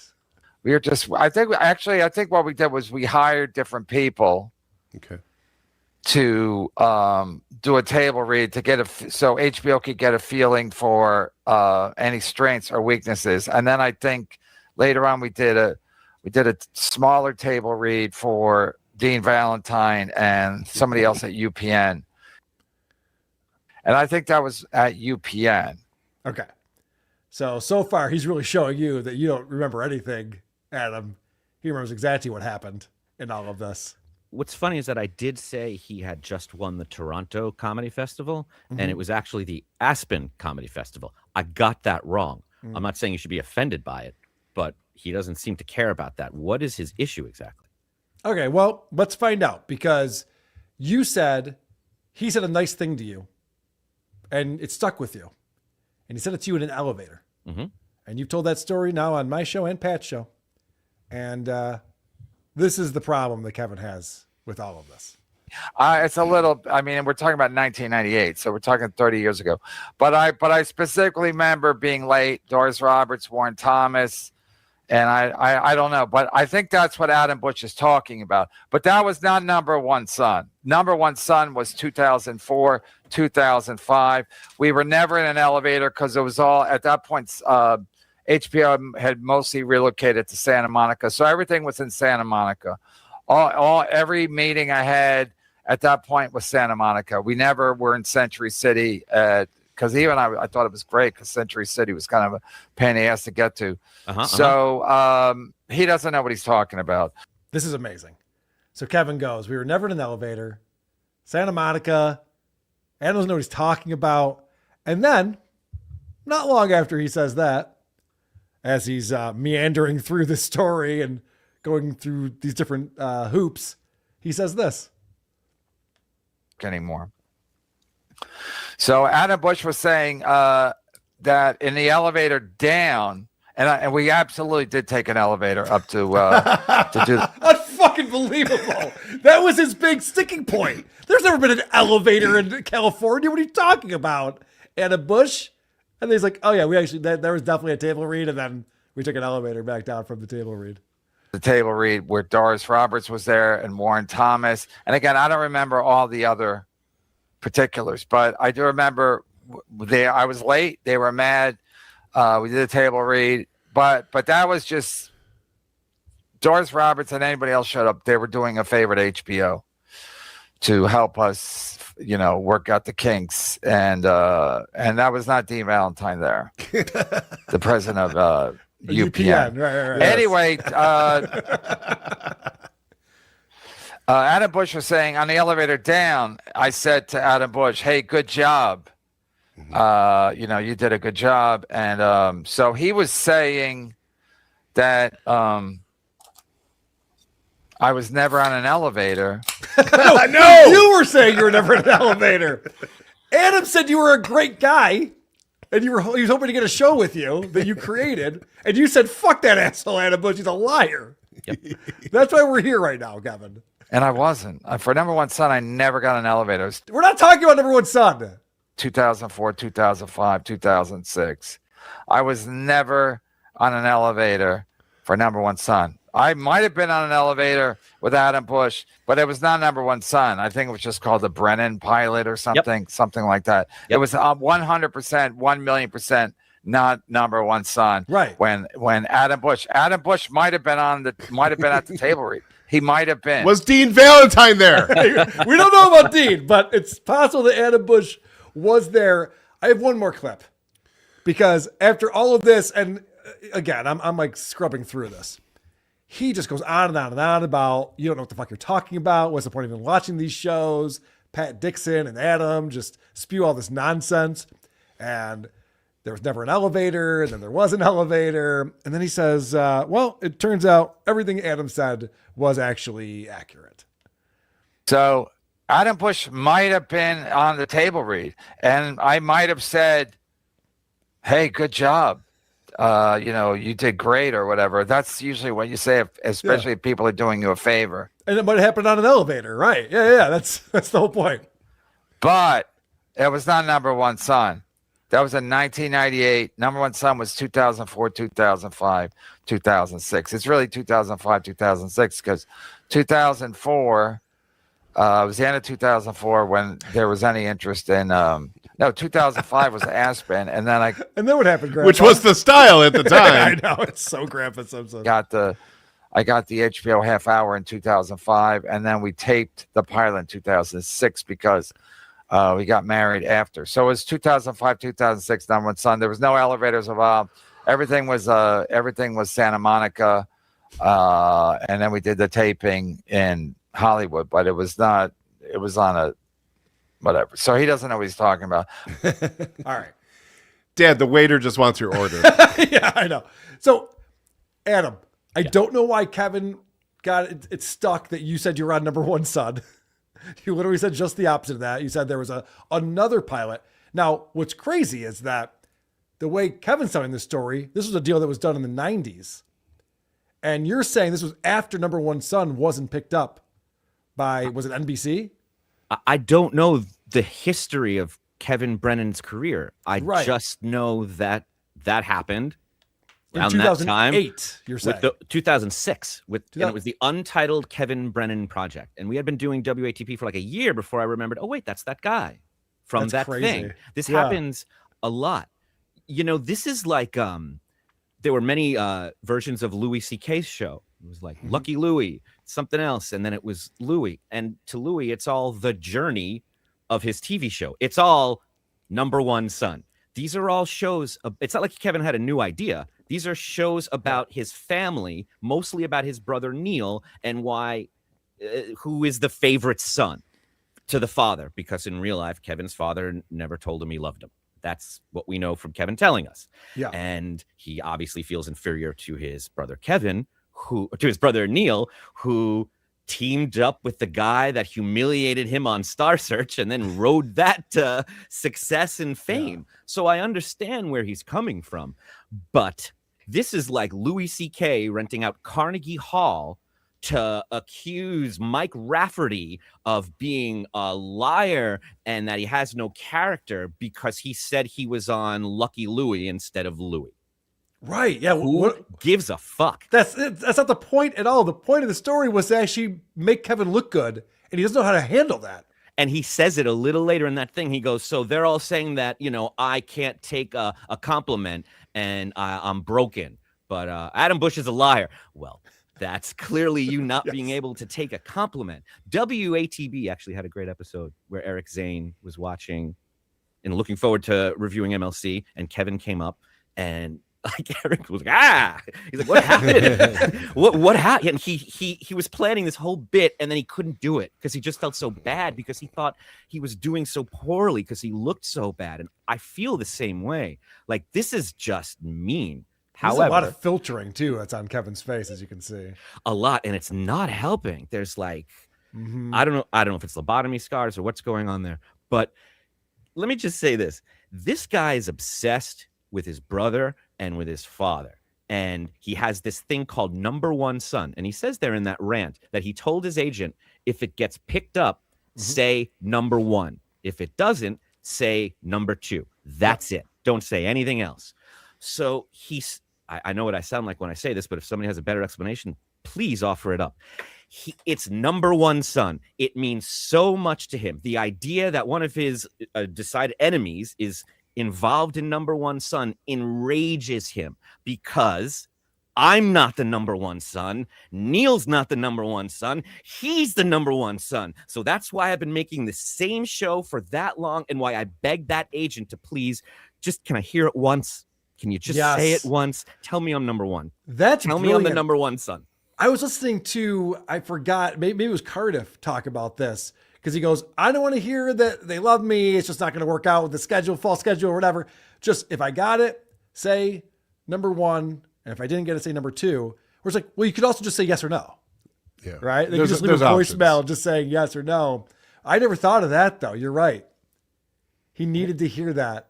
this is why people don't work with him. He also, like, while explaining how, what a failure I am, he tosses off that he was late to this table read that HBO set up. And he goes on a long tangent about eating spinach and how it affected his stomach and mostly about money. Like, this is why nobody wants to work with him. This is why he is where he is. The reason why he was late is because he just went for a stroll through the park. It's called like big timing HBO. Yes. And there were bigger stars there that were helping him out to try to get this pilot picked up. So anyway, very interesting, Adam. You with Pat Dixon, who Kevin and Pat, they are button heads right now. Kevin's not a big fan of Pat Dixon. So anytime you go on Pat's show, you end up on Kevy's radar. Or us, but he thinks, because of this offense, he's justified in accusing me of crimes and being complicit and just completely attacking my character. And now I have to bring my pay stubs. Right. Yes. He needs to see Venmo receipts. I never said anything about any of this stuff. He's such a weirdo. Yeah. It's bizarre that he needs to know who's getting paid by WATP, and he's obsessed with it for some reason. It's very interesting.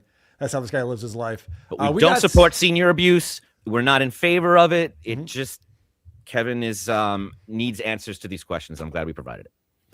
All right. I have my favorite guest ever on the Stephanie Miller Show because he has zero respect for John Melendez and makes it eminently clear, which is great. We also have Opie coming up talking about the mattress saga. We have Megan with Is It Gay? We have the Opie or Burr game, voicemails, so much to get to. If you want to help support the program and participate, you can go to supertip.gg/WATP like Ricky Bev. Jesus Christ, Carl, is that shit you're eating? Yeah, it's Lucy's. I stole it. That's not gay. Preacher Bill. Give us a Gallagher voice so we can bits and pieces like a boss. What do you call a man without arms and legs on your front porch? Bat bits and pieces, bits and pieces. It's pretty good. I should get a Gallagher voice on here. Ed the Editor, are you listening? Let's do it. Grizzlehorn. Ooh, milestone chat. And Lucy is on. You all rock. I'm sorry I didn't get to that while Lucy was still on. But thank you for being a member for 4 months. And hopefully you saw the bonus show that we put out yesterday. You can watch it live when you're a member or anytime thereafter. We leave that up for you. All right, let's check in on John on Stephanie Miller. Bloody ass. Can I get a little sympathy? Because I got a bloody ass. I'm bleeding generously. Because I got a bloody ass. All right. John was the third mic and also the booker and also the prep guy for the Stephanie Miller Happy Hour show. And he books Kirk Fox. You know who Kirk Fox is, Adam? I believe he's a comic. He is a comic. He was on Parks and Recreation. Not, he had a role on there. He's done a bunch of TV. So on March 25th, 2016, he shows up over at Stephanie Miller's house. And he gets there very early because John did not give him good directions on when to be there or what to do. And everyone's confused. All right, I wanted to come as I was. No. Well, I told him he could shower at your house. Okay, so, and this is the other thing that happens with John. So guests show up and they have no idea what this is or why they're here. It's don't. like they've been kidnapped by ISIS. Even when I leave, I won't know why I was here. Let me guess. John came up to you at the Comedy Store and said, Kirk, you want to go, we're in Steph. You want to, thanks. It was a phone call. Oh, okay. Yesterday? I sent you all the stuff, all properly, the address and everything else. Yeah, No, I am here. No. Okay. So again, John cannot roll with anything. Constantly has to be like, now tell my boss that I did send you an email that had all the details for this appearance. Fine, John. I also love that he goes, I told you you could shower at Stephanie's house. Yeah. John thinks that every shower is a public shower. Mm-hmm. What is up with that? It's a weird thing. He wants to get his gross feet in everyone's fucking tile for some reason. So we start off with this guy shows up. I guess he was a semi-professional tennis player before he got into show business and comedy. He's an interesting character. And John explains why he was booked for this specific show, and this is not what you should say to a guest. You said I have a problem, but I thought you needed help. Well, that goes without saying. No, it's because Mark Maron, I was dealing with him, and then he can't do it till April. I'm like, oh shit. So I'm here because someone fell out. That was nice. Yeah, that was nice of him to set it up that way. And then I was like, oh man, let me. How's my angle? Is that good? Here's what happened. Fucking John. So he got an urgent email, help, or he got a phone call, I need your help. And it's because Mark Maron fell through. And then John would explain that to the guest live on the show, that you were my backup plan. What an asshole. What a shitty thing to say to someone. So Kirk was married to Clint Eastwood's daughter for a short time. And so he's got some father-in-law jokes. We were golfing once, and he said, if you really wanted to golf with me this bad, all you had to do was ask. And I do remember one time he called me a son of a bitch, and I was just so happy that he called me a son. Like, in that phrase, his son. I was just like, that's all I ever wanted. There were some great things. So John now feels the need to make Kirk feel better about this decision of coming on the show. Mm-hmm. And he is laughing hysterically at everything he says. Way over the top. And you'll notice Missy B is pointing out the chat. He has a water in front of him. Stephanie has a glass of wine. And John has 4 or 5 beers out in front of him. Just scattered about. I think it's a frat party on this. Also, I don't know why, but they've decided to put an SM58 on the other side of the table. Other side of the table. And it sounds like shit. No one is mic'd on this. They're outside Stephanie's house, and it sounds like complete garbage. Yeah, you can hear the table noise better than them. It's a terrible decision to mic it this way. Let's see more of John over the top laughing at Kirk. But the funny thing was, is afterwards, I think I dated Morgan Freeman's daughter, and then Gene Hackman's daughter. You were. And then I realized I just love the movie Unforgiven. Thank God Aaron Spelling wasn't. You're like a. All right, John, we get it. Holy shit. He's really trying to sell this. And John's one of these guys who thinks that if there's laughing, then it's A, funny, and B, he's in on it. Yeah. John had a great appearance. He was laughing so much. Shut the fuck up over there. Especially because the other two are not laughing at all. Like, he's doing this all deadpan. And what he's saying is interesting and fun. Yeah. But it's not fall over on your chair laughing. John doesn't know what a conversation is. So No. he does his act on these shows and he hopes they're going to laugh like he's laughing. This guy is having a conversation, dropping in some humor, and John is treating it like he's doing his act. So when the guy was like, yeah, it was nice that he called me son. Like, that part was serious, John. He was just having a conversation. Right. So, as you guys know, we've been watching these recently, and Stephanie has the worst prep I've ever seen an interviewer with. She'll say, according to your Wikipedia page, it says that you do comedy that's both highbrow and silly. They're just like, I don't know, what the fuck?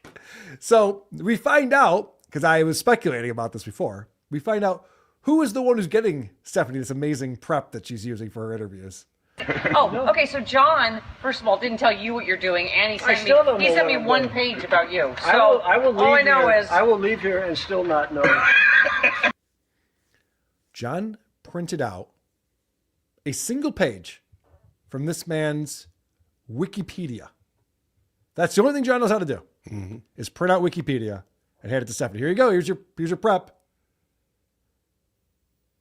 How about you read it and then come up with questions and some background for Stephanie that would help her out with the interview. Nope, just the opposite. But I had a talk show. What? Okay, tell me about that. I didn't even see that on Wikipedia. It was called The Test. I don't see that on the Wikipedia. I had a talk show. John's like, I guess I missed that part on your Wikipedia. Kirk looks so put off by this. He's hating this. Yeah, rightfully so. Yeah. It's like, what am I doing here? But People this don't know who I am. is really on Stephanie. Oh, of course it's on Stephanie. Yeah. She's still letting John book for her fucking show. Which And is prep for it. maddening. Yes. He's terrible at this. And drink his beers. Use her shower. So John, first he cracks himself up. And then he starts laughing at Kirk. And so they're asking more about Clint Eastwood. And they have a lot of questions about this. Are you married now? Are you with someone? No. What's your deal? There's a woman that I'm supposed to marry. Bruce Willis's daughter? No, but I could look into that. Which movie star's Lee daughter? Marvin's cousin. It has to be a certain type. George Kennedy has a stepdaughter. He's had to go down. It's like Lady Kazan's No, those guys cousin. are all special. Hey, did Clint ever do anything like just that was like you're like, wow, really? Like, did he ever do Was he something? always a right-wing whack? Was he? Okay, so these two are coming at it from Clint's retarded because he's leans conservative. So John's like, yeah, do you ever do something you're just like, Guys looking at him like, talking about my former father-in-law? What are you talking about? John's question, let me back it up. John's question is horrible. No, those guys are all special. Hey, did Clint ever do anything like just that was like you're like, wow, really? Like, did he ever do Was he something? always a right-wing whack? Was he a right-wing whack when you knew him? I think he's dead on. I think he's right where he belongs. Wow. That's not the answer they wanted. He's like, no, I actually agree with his politics. Oh. Stephanie was trying to translate for John. Yeah. Well, right. Yeah. So he's a wackadoo, right? If only maybe this was around the time he did that speech to the chair that Yes. everyone was making fun of. But either way, Clint Eastwood, for the entirety of his career, has never done anything that made people go, whoa. No Not his shit. thing. He's pretty well respected as far as a actor, a director, filmmaker. Even when he's great, that's not the response. Right. So, yes, this is the time that he was talking to the chair. I think it was the Republican National Convention or something. And so, give it to Kirk. He's got a pretty funny joke because he's ready for this. And John loses his mind. Whenever I drive past discarded furniture, I always slow down and yell at it, get a rude. That's not weird at all. I mean, that's who I am. Dude, you are a trip, man. Really? You're That doesn't funny. seem weird to me. I know I love your fucking whole thing. It's great. Is John high? Maybe he had an edible or something. Oh, God. He's fucking losing his mind over this shit. And Kirk is just not having it. He's not playing along. He's not going to start giggling with John, which is what John wants. He wants a guy to be a giggle puss with him. He's not doing it. In fact, I love what Kirk does right here because Kirk pulls a Pesci on John. John doesn't even realize it's happening.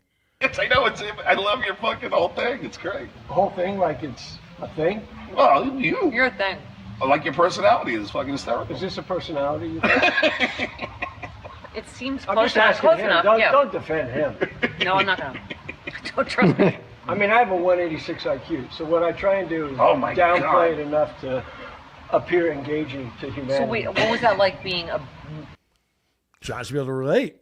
Right. 186? I think John's thrown that number out before, right? They can carpool to the meetings. At least at 185, I would imagine. What do you mean I'm a personality? What do you mean by that, John? I know, I just mean like you're engaging and interesting. Oh, like a clown? You mean like a clown? That was so well played by Kirk. And poor Stephanie's just trying to save this interview. Like, okay, let's not talk to him anymore. This right here could be cringe of the week. In fact, I'll give it the second cringe of the week. All right. Sure. I'm trying to accept love. Right. She certainly loves me. Do you love her? I I would think that I'm learning to. I should. Your ride's here.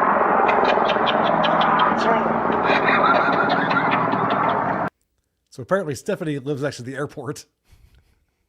Let's record outside. Let's record outside. What's the worst that could happen? Well, there's the helicopter show today. That's fine. Hilarious.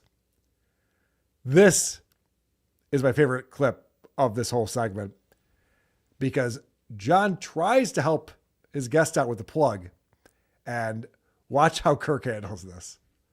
And I have a TV show now Which where one? I play a cop, Rush Hour. Oh, yeah, that's right. It's on CBS this Yeah. Friday. Yeah. Next Thursday, but It's close enough, John. Close enough. I Yeah. mean, the fact that you went in there with confidence, like Yeah. you knew what day. That's what I told you. I thought that's what you What told is me. it? Tell us about it.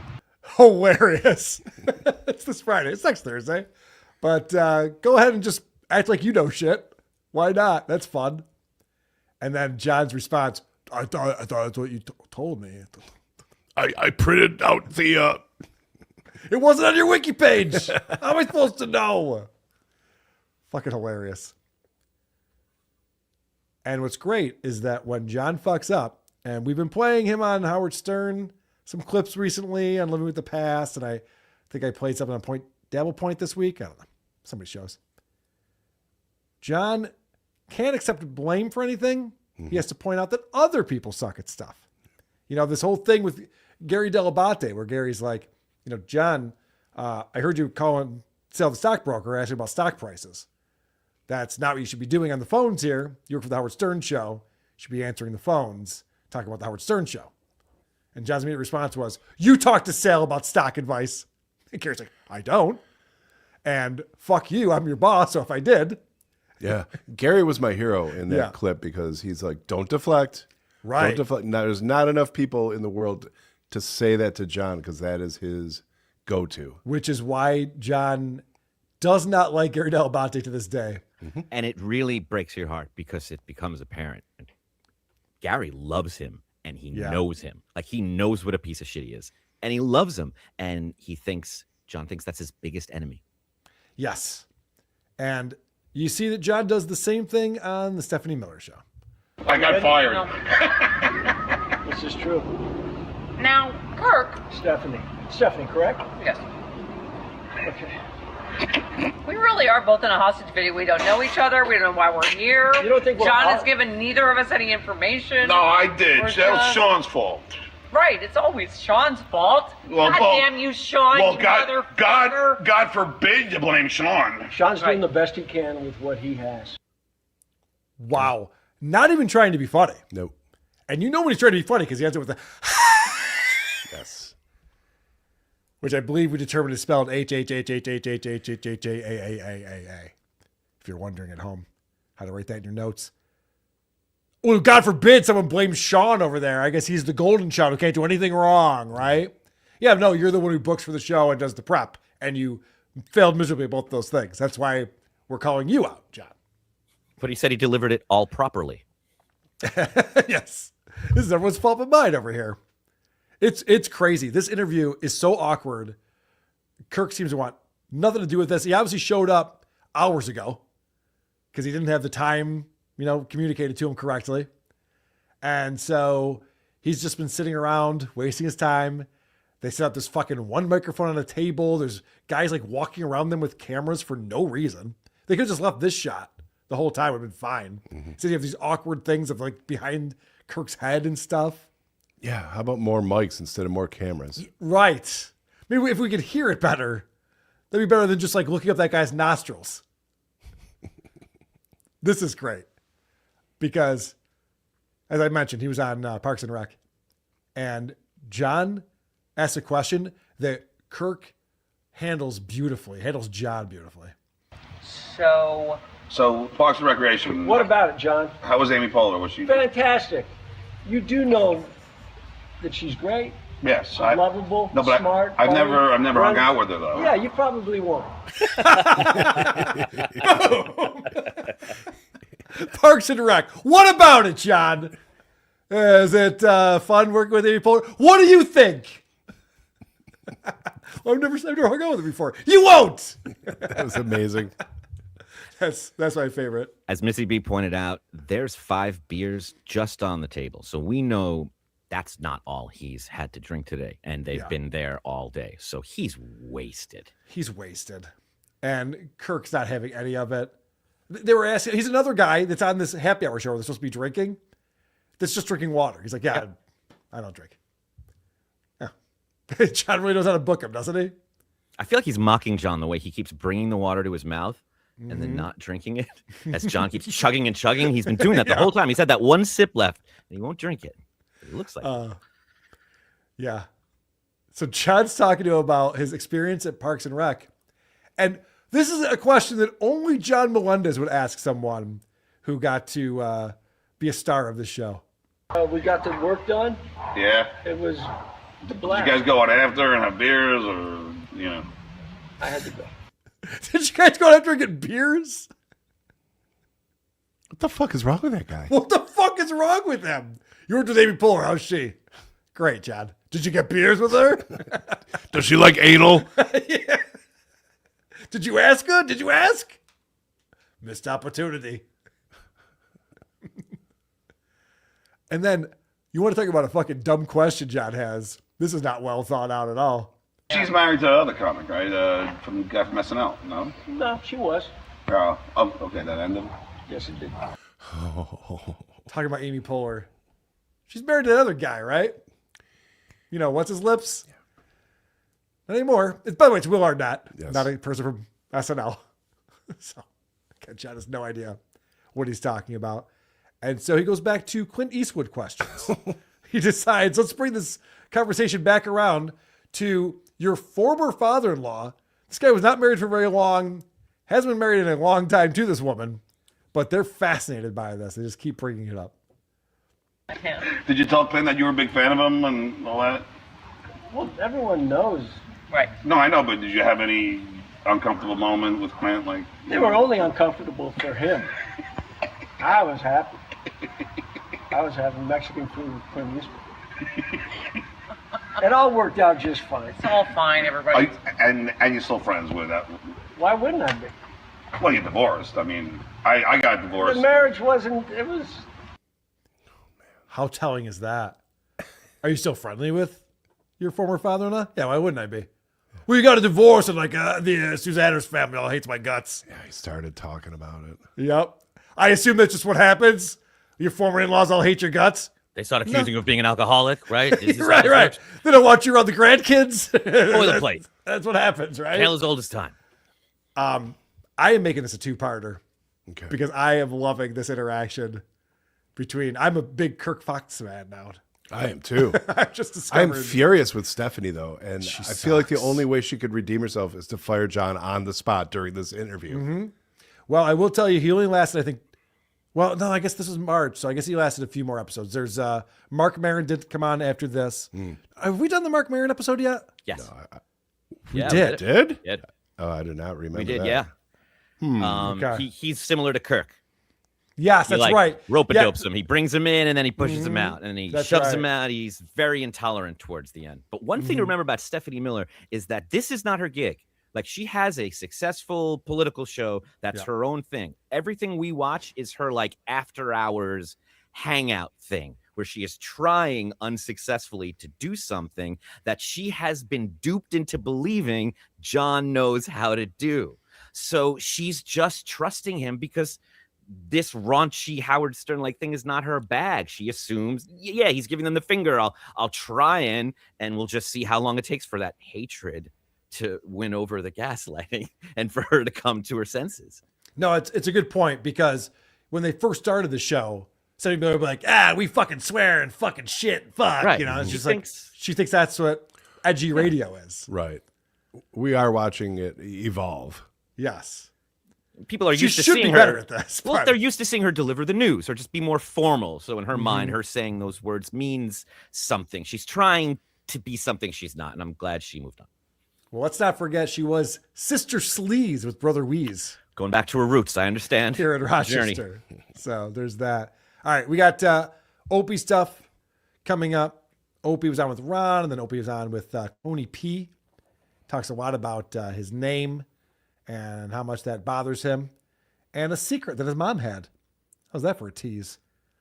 And we got Is It Gay with Megan, and he'll be joining us. Opie or Burr playing that game. We got voicemails. If you want to support the show, you can do that at supertip.gg/WATP, and we do appreciate that. And it just stopped working. Son of a bitch. Moody. I know. I feel bad because I think they're having a lot of issues for some reason. What's black and sitting on top of a staircase? Quad father after a house fire. Bits and pieces, bits and pieces, bits and pieces. Pervy Tom out. I like it. Bits and pieces has legs. Stuttering Cokejaw. Love seeing old Stuttering John. No clue about the coming plague. Yeah, I know. He's happy-go-lucky. Full of optimism. Back in those days. My man Sorcerer. It's like it never ends with this guy. I'm in awe. Agreed, Sorcerer. That's why we love him. That's why it's so much fun. All right, let's get into some Opie stuff.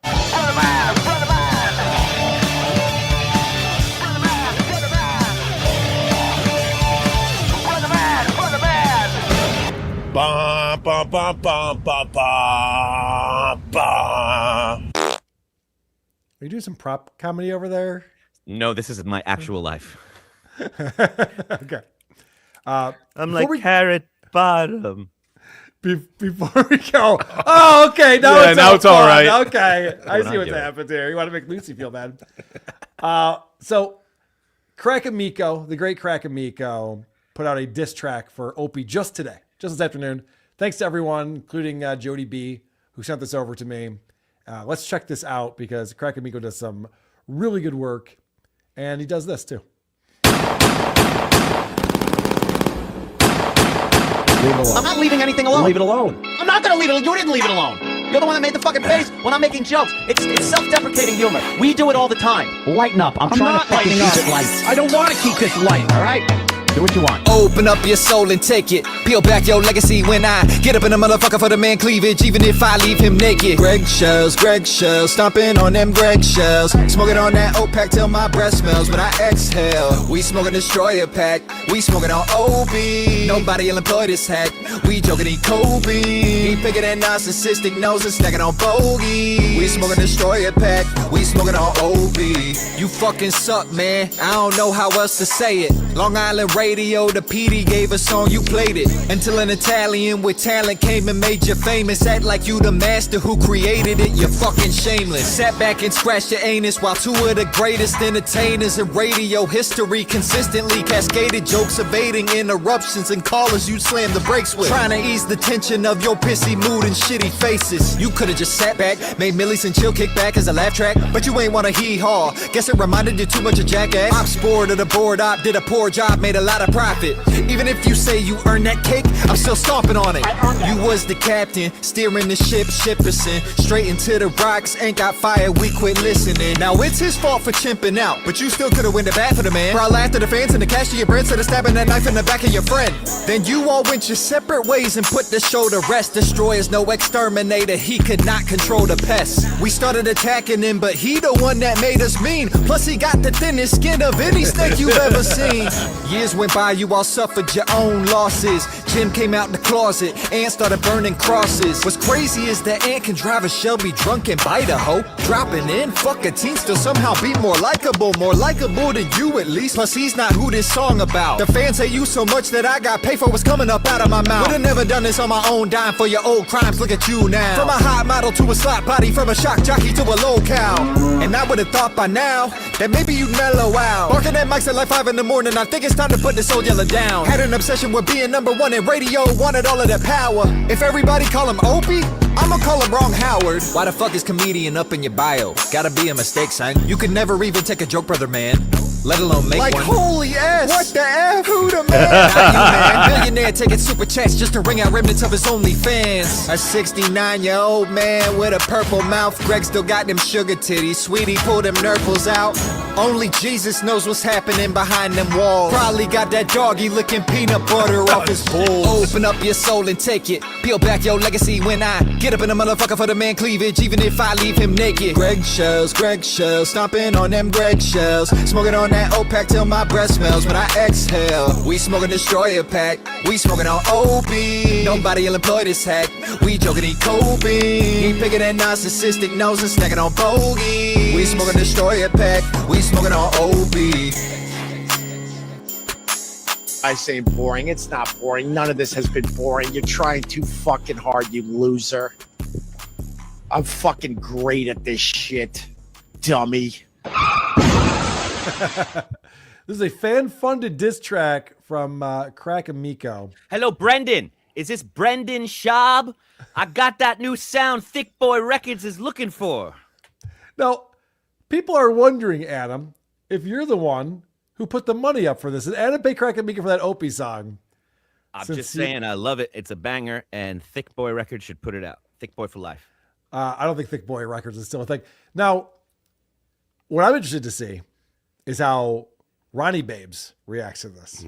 Because Ron's going to see this, and he's featured it a few times. He's going to get very giddy. Oh, yeah. He's going to get very excited that he's part of this. And then he's going to read the lyrics and go, huh?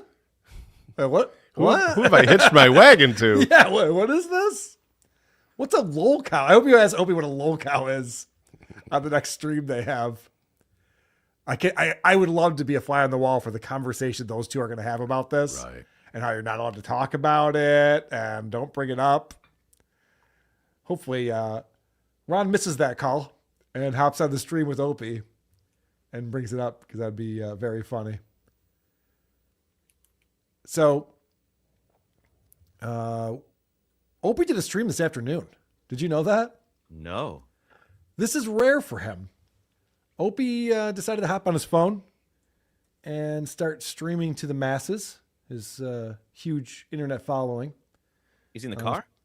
Yeah, he is in a car, actually. It looks like this. Waiting to pick up my wife. I'm parked on a side street. And I'm insanely bored, so I figured I would turn this on. What's up, DZ Faz? How are you, brother? Waiting to pick up his wife. He's on a side street in Manhattan, and he's bored. So he decided to start streaming.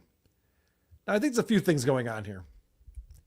I think that he's been bringing up his wife a lot lately because he wants to make it seem like he has a wife still.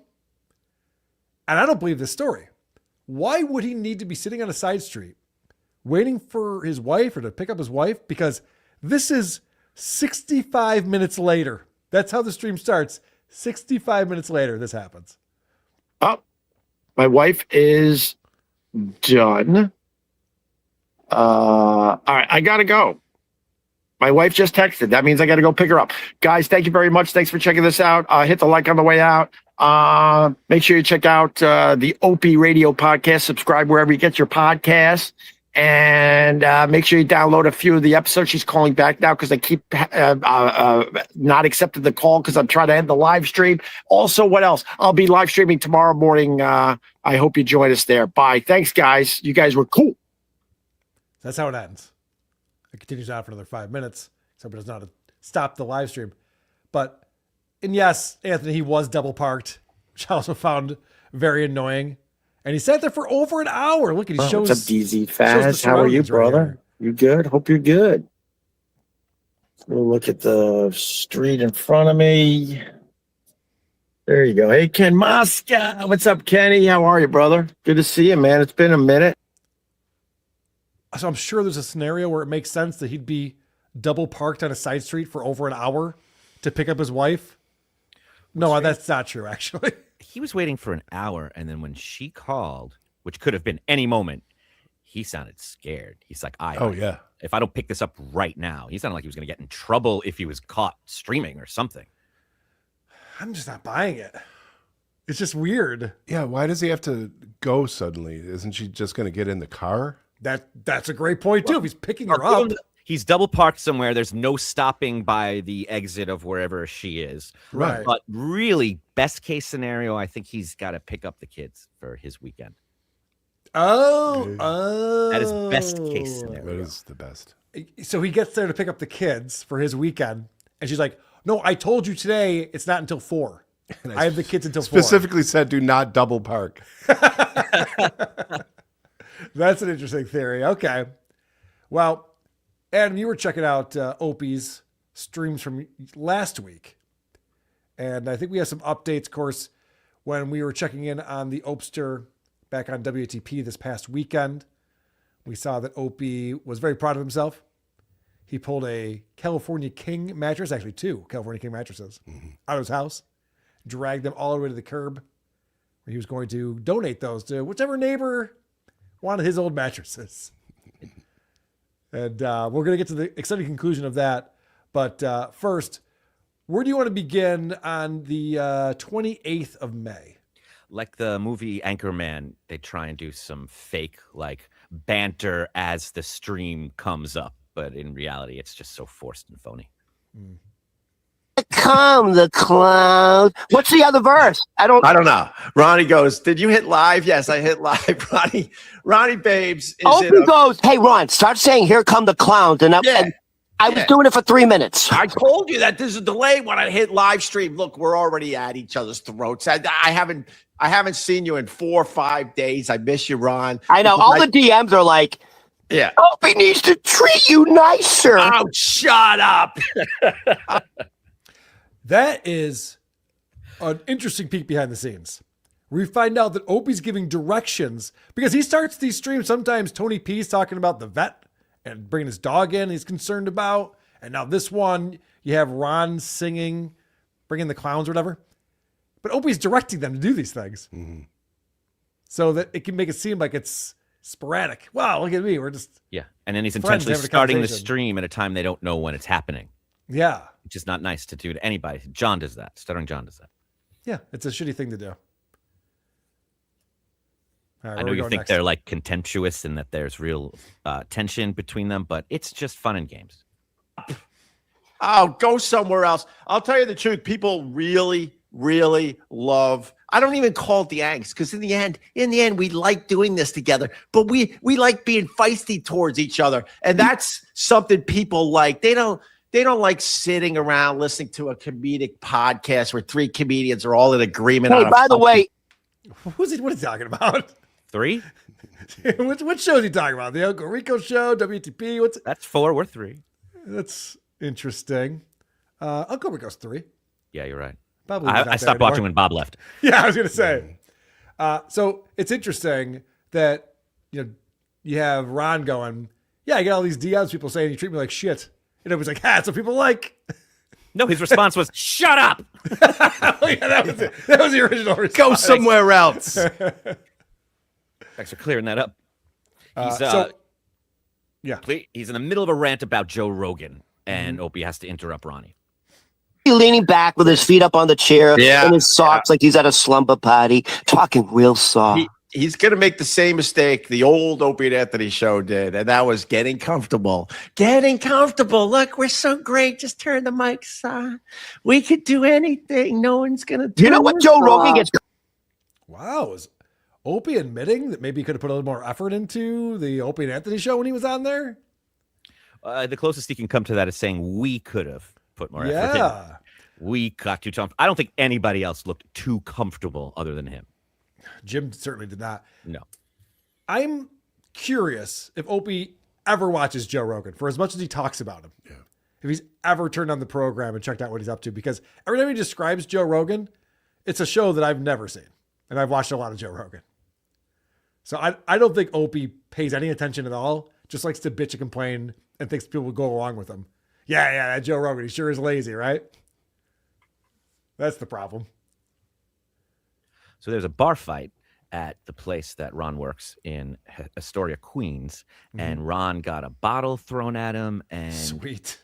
It was a lot of drama, and it affected him, and he wants to talk about it. Not shocked, but surprised that when I woke up this morning, my very first thought was irritability. I'm angry. I'm fucking annoyed. And I'm like, dude, what's going on with you, Ron? And the source is, and I know everyone can relate to this, being forced to work with toxic people at work.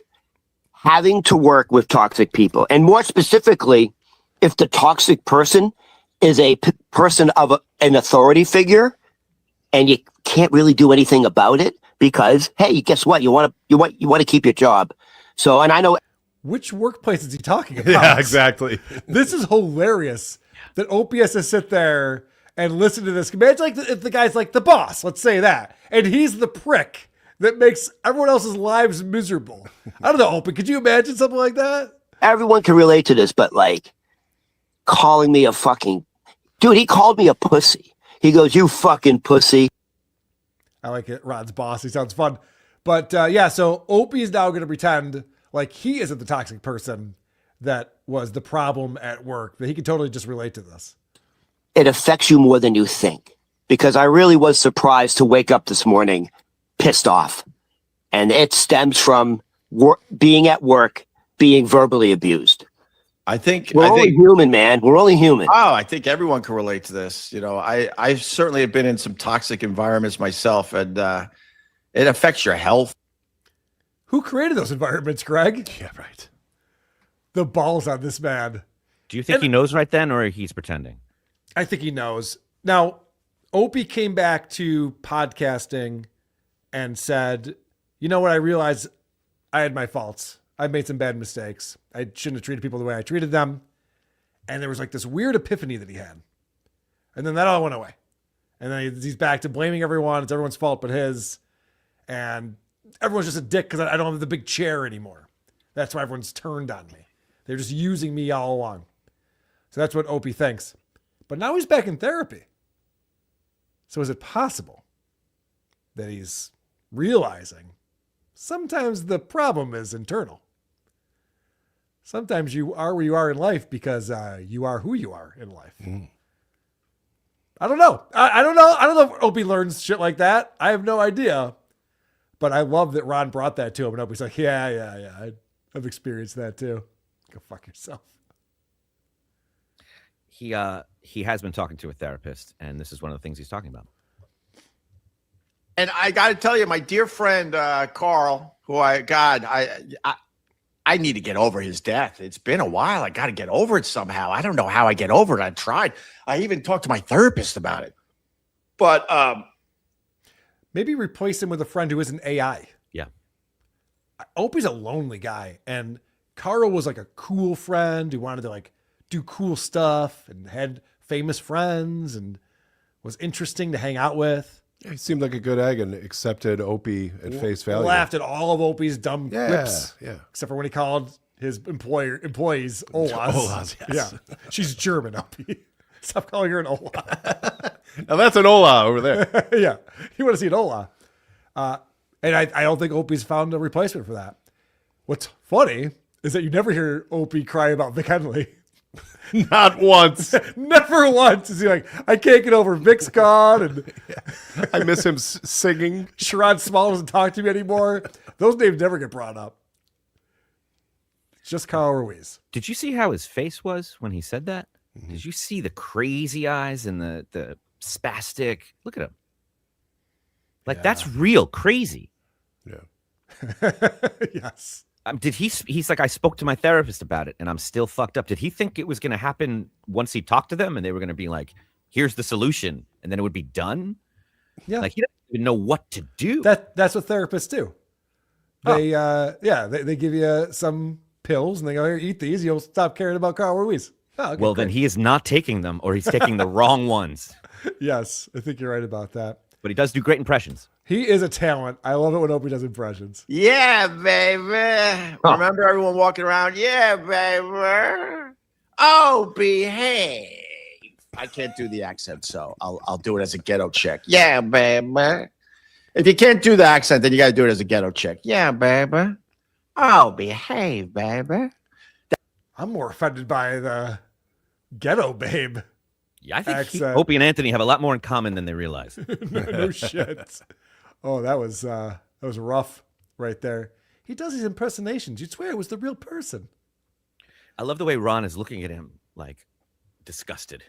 Mm-hmm. He's like, we're trying to do a comedy show here. We're really ruining it. This is Opie. really bizarre what he says next about his ex-girlfriend. I have my ex. My ex. Why do I have to even say that ever? Ugh. Gross. Never liked you. Just so you know, I never liked you. The chemistry was off when I kissed her for the first time. And then, you know what? I did the right thing 10 years later and I got rid of you.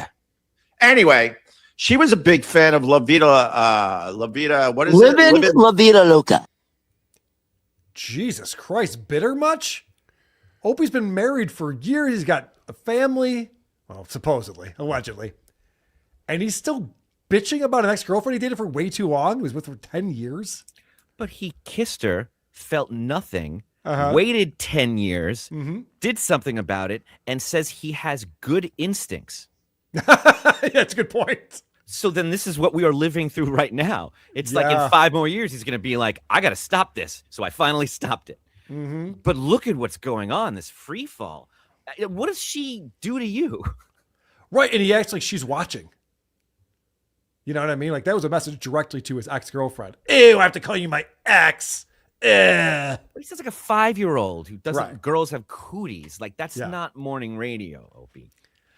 All right, so the next day, fast forward to the 29th of May, and he's on with Tony P. There's no Ronnie Babes on this. I can't keep saying that. Ron Perlman.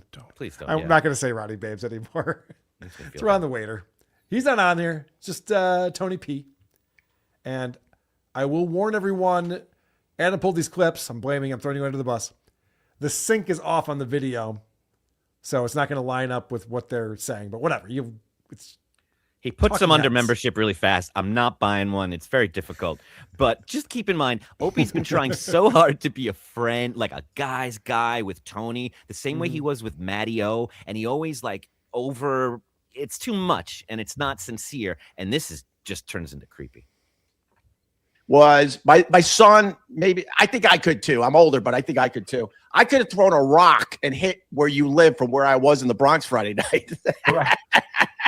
Correct. So then I drove around the block, literally, and I took a picture of your house. I said, "Is this your house, Tony? Is this your house?" You took a picture of my neighbor's house, actually. I'm attached on that side. So technically it's still the same house, but I'm the one with the little pond in front. I know exactly where you are now. And people might say, well, why didn't you stop in and say hi to Tony? Tony was at a comedy gig. I was at a comedy.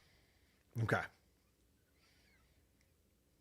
What was the point of that story? Opie had to go to the Bronx, slumming it in the shitty neighborhood that Tony P lives in. Yeah, whenever he goes anywhere, he's got to tell you all about it. If he wanted to see Tony, why didn't he just go to the comedy gig? I bet it wasn't far away. Probably not. Why are you going to see where this guy lives unannounced? That's really creepy. You're like his boss or something. It's just not. There's no way he explains this to his wife, and she's like, "Oh, that sounds nice. That's lovely." Right. Do you know that Chad Zubak was over at Mersh's house too? Opie. It's fine. All right, let's get back into Opie's name. We all know Opie hates his name, Greg. He hates his nickname, Opie. And we have something that actually makes this a little bit more interesting, the backstory of all this. I don't know how old I am, and I'll be honest with you, because my mom, at the end of her life, she said something to me. She said, Greg, she called me Greg. She was the one that named me. After her best friend's husband, by the way, who was Greek in Astoria, Queens. Greg, I got something to tell you, but I don't think you could handle it. Yeah, the pause is I never asked to follow up because I guess I didn't. I guess I knew I couldn't handle it. So she went to her grave telling me, I got something to tell you, but I don't think you can handle it. Okay, so this has been a problem for Greg for a long time. Why am I named after this guy that you know? Your friend's husband. Am I Greg Jr.? Like, what's the deal here? But he says this is why he doesn't know how old he is. Well, that doesn't make any sense. No, it doesn't. So I don't understand that. But he doesn't understand why he was named Greg. And he's concerned about it. Not so concerned that he would ask his mom a follow-up question. No. So that he goes on about this. So it could be three things. It could be that there's a reason why I'm named after her best friend's husband. She says because she just liked the name. Fair enough. All right. Could be that I'm his son. Don Imus swears that I could be his son, and that Really? and that he Is that hooked up. really a thing? Huh? Let me stop you there 1 second. You can't like move on from that. Is that a real thing that Don Imus says you might be his son? I mean, I think he was joking, but I posted a picture of me and him once, when I met him, and it's kind of creepy, the resemblance. I looked at the time like a younger version of him. And he's like, yeah, man, I think I might have banged your mom outside the Nassau Coliseum after an Islanders game. Man. He said all this on his show. He's a shock jock, Opie. I think he might have been joking. Yeah, I think he would have been joking. And Tony P's a retard. Whoa. Imus was your dad? Never told me that before. Fucking idiot. These guys are so stupid. I met Ron Jeremy once, and he's from Bayside, Queens. And I told him, my grandmother's from Bayside, Queens. And he made the same joke. Yep. It's not a good one. That's what you do. Yep. Right. I shouldn't base my family history on it.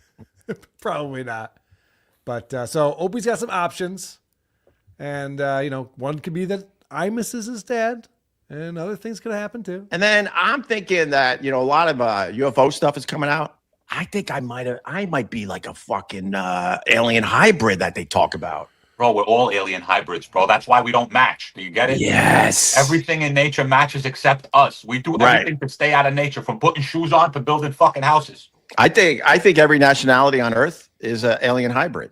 100%. I think that's another alien that came from another dimension, and they were a little different. And there you go. You get the Asian people, and then you get the alien. Jesus Christ. This is some of the dumbest shit I've ever heard. There's that South Park episode where it turns out that the Earth is just a reality show for aliens. Yeah. And like, look at this. We put Asians next to Latino people. Yeah. And we watch it all on this reality show. Opie thinks that's real. Yeah. Could you imagine there's black people and Mexicans? It doesn't make any sense. They must be obviously aliens that came here from a portal, through a portal or something. He gets upset when things get a little too right wing or left wing, but this he's fine with. Yeah, and Tony P's all into it. He's just like, yeah, that's what I've been saying. There's no way us Greeks are related to Italians. That'd be crazy. And then you get the alien from another dimension comes down, and there you go. There's all the Greek people. Yeah. How are we all from the same thing? Black people, Asians, white, Greek, everything in between. How are we from the same thing? It's impossible. We're a whole bunch of hybrids from a whole bunch of different dimensions. I don't want to toot the Greeks' horns, but the Greeks are kind of like in the middle. You get me? We're white in the winter. In the summertime, we turn dark and brown. Good stuff. Tony, do you know where I can get some more weed? Yeah, Jesus Christ. It does. Anthony's in the chat saying it sounds like the first time we smoked a joint. Yeah. The Totally. conversation you would have. And Opie thinks it, and Opie can make fun of Joe Rogan all he wants. The conversation would be a little bit more interesting if this was on Joe Rogan's show. But Opie might be kind of a drug guy. Maybe that's why this is going on. It hit. I think I had so much sugar in me that my body's like, yeah, we're cool for now. But now I'm out of my mind 2 weeks in. Man, you got to start smoking some pot, bro. I was thinking about doing an edible to calm the cravings down this weekend. Wow. I decided not to at the last minute, but to your point, yeah, I might have a fucking body again. It might have been the sugar that was making me look like a slob. Listen, they said it the other day, bro. We got to take over the 55 and over community, Ope. You understand? I hear you. Studs. We're studs. If you still got some kind of hair on your head, you're a fucking stud. I do. It's just a mess right now. That's a pretty low bar they have going. Tony P really does think he's hot, though. He's got his nipples pierced. He's constantly showing off too much of his chest and all his jewelry. So he's trying to get Opie on his team. Like, yeah, we're studs, right? You and me? We're the hot guys. It's so embarrassing. I love that Opie's going through this like sugar withdrawal. He's quit sugar. He doesn't eat ice cream at night anymore. And he's getting a hot body as a result. So that's cool. But this sugar withdrawal, he even thought about maybe having an edible. But hold on a second. I'm no Scarface. But with taking an edible, get rid of your desire for sweets. I think it works the opposite way. Might be just the opposite, actually. I think so. I think it would help you justify having that Rocky Road ice cream that's in the back of the freezer. You pretend you didn't know was there. Now, Tony P has been rolling a joint throughout this, so he knows the correct way to talk about that. He just can't because he's scared of his boss. Yeah. Yeah. Opie's solution is not the best one, I would say. Fill up on proteins, Opie. Have a steak next time you want a candy bar. It's not a horrible substitution, honestly. He needs something. Chris and he needs a lot. You ready this down, Chris? Yeah. Now I want steak. I know. It would be good. You made me chili yesterday with our leftover steak. I have to try that. I gotta get on that tonight. All right, where we go? Oh, that's right. So Opie now is talking about how hot he is. And I don't know if you know this. Opie could have been a model. He's talked about this many times. For whatever reason, he went into radio, but he was a fucking hot dude. I'm gonna lie to you. I had a nice ass, not too big, not too small. It was nice. Mine's terrible. I had kind of I had muscles. I had a hint of some abs. I had kind of like bleached blonde hair that went past my ears. I had crystal blue eyes that drove the women nuts. And now look at this mess. Look at this. What is this crap? You still got it there. You just need to be brushed off, bro. You understand? Yeah, brushed off. I mean, Opie was fishing for a compliment there, Oh, and he got it. He got exactly what he wanted right there.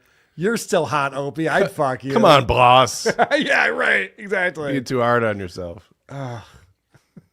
So gross. I hate when Opie talks about how hot he is or was or will be. Ugh.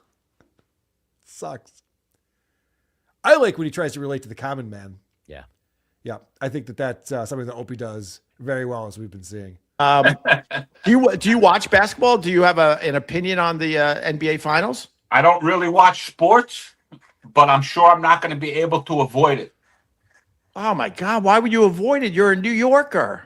Because I got things to do, bro. I don't got time to sit around watching sports. I got to figure out how I can make this, all of this, make money. I also got bills to pay, mouths to feed. There's no rest for the wicked. But I'm going to be watching the Knicks in the NBA Finals. Okay. Hold on a second. Opie, if the Knicks weren't in the finals, let's just suppose, maybe Boston puts up a better front against them in the first round. Is there a chance? Wait, was it Boston that played the Knicks? No, it wasn't. Is there a chance, I'm just throwing this out there, that Opie would be making money instead of watching basketball? Because that's what he's saying. He's like, I mean, I also have to pay the bills, but, I gotta watch some basketball. These are big games that are coming up. Were you not listening? He said no rest for the wicked, Carl. I don't think Opie makes any money. I mean, I know he has this new grift right here we haven't even brought up yet. The Rotting Tooth Fund. Yeah. As the 499 shows up on his screen right here. Opie's literally asking for $2,000 to pay for dental work. I got mouths to fix. Right. And this fucking asshole is going to sit there and tell Tony P, listen, man, I also have bills to pay. Mm-hmm. Tony P, who's a janitor somewhere, who's like excited to work on Memorial Day because he gets time and a half. What was Tony trying to say? He's like, I got stuff to do. I can't watch sports. I'm trying to develop this show with you. Is that what he was saying? I think what he was saying was, I'm trying to turn my hotness into money. Yeah. Oh, I think he was talking about how hot he all is. of this. All right. I thought he was talking about the show. Tony P might be the gayest character in the Dabbleverse. It's really fucking weird what he's up to. All right, let's get to the important part of the show. Mattress update. We know that Opie dragged his California King off to the curb, and this is at his house in the Hamptons. And then he dragged another one out to the curb, and he thought, this is going to get snatched up in a second. And if you remember, Ron and Tony both told him, no one wants a used mattress that's just outside. That's gross. And that it's a health hazard if you don't put it in a plastic bag. Yes. They literally told Opie it's illegal to not have it in a plastic bag. And Opie's like, I don't have a plastic bag that big. Well, right. You have to purchase a plastic. Anyway, so let's get an update on the mattress. And beds. But this thing was in pretty good shape. I got to be honest. There were no stains on it, nothing. It looked pretty fresh. I'm here to say you guys were 100. You got all the blood stains off of that mattress. So that's pretty impressive.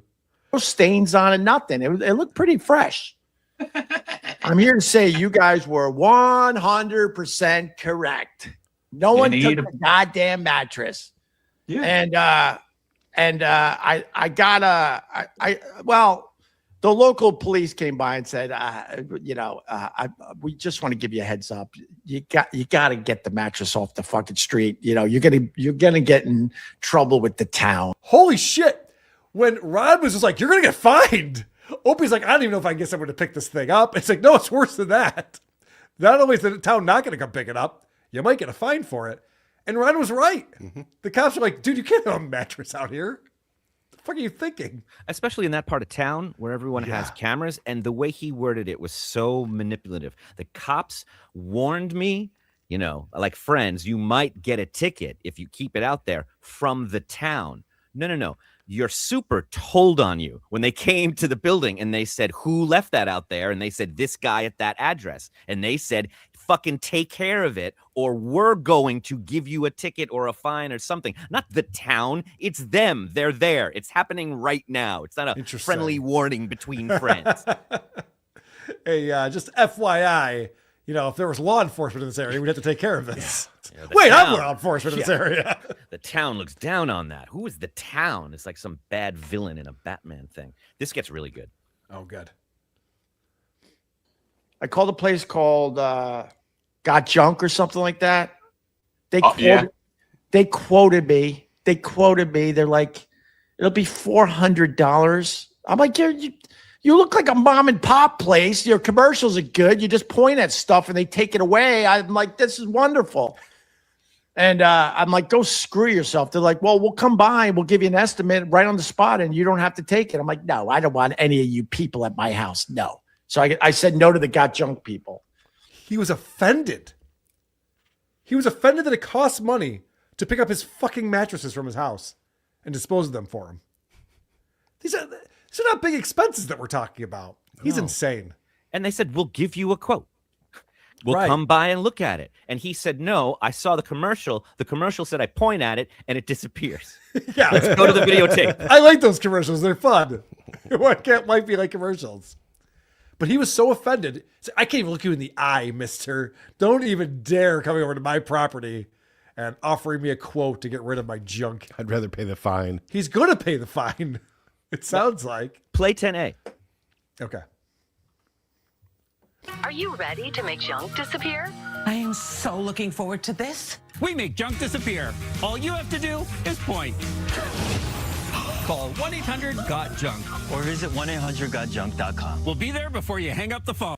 He thought it was a ma and pa.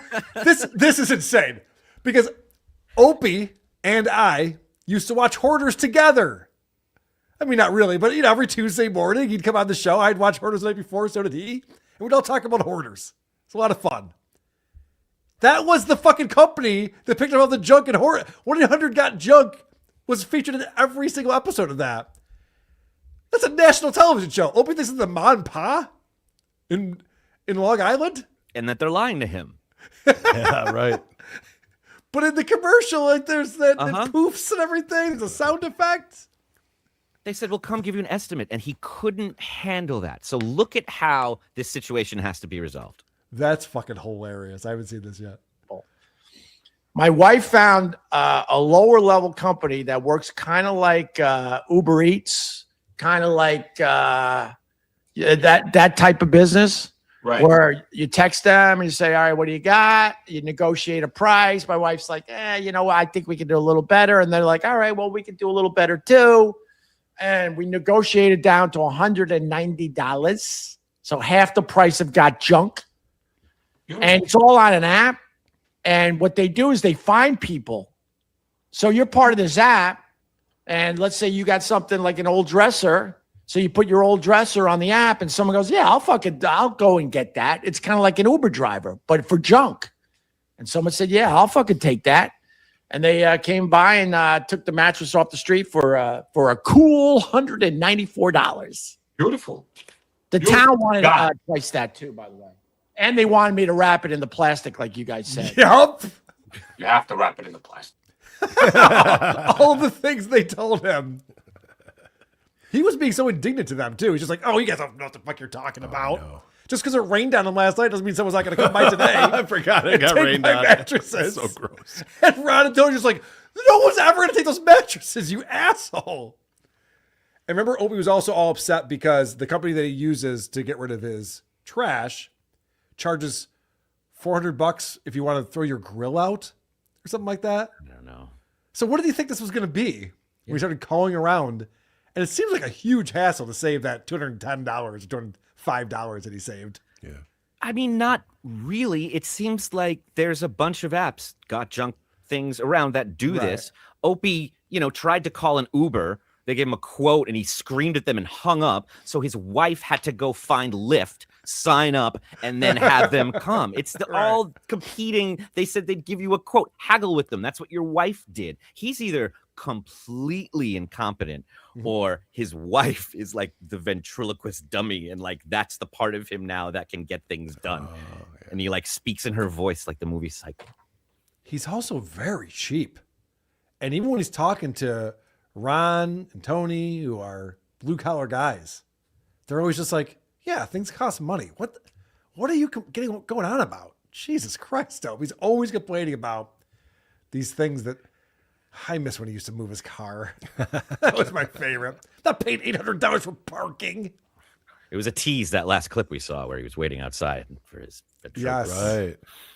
Right. Seymour Jones, Opie literally panicked when his wife texted him and then called him again after making him wait an hour. Opie's wife owns him.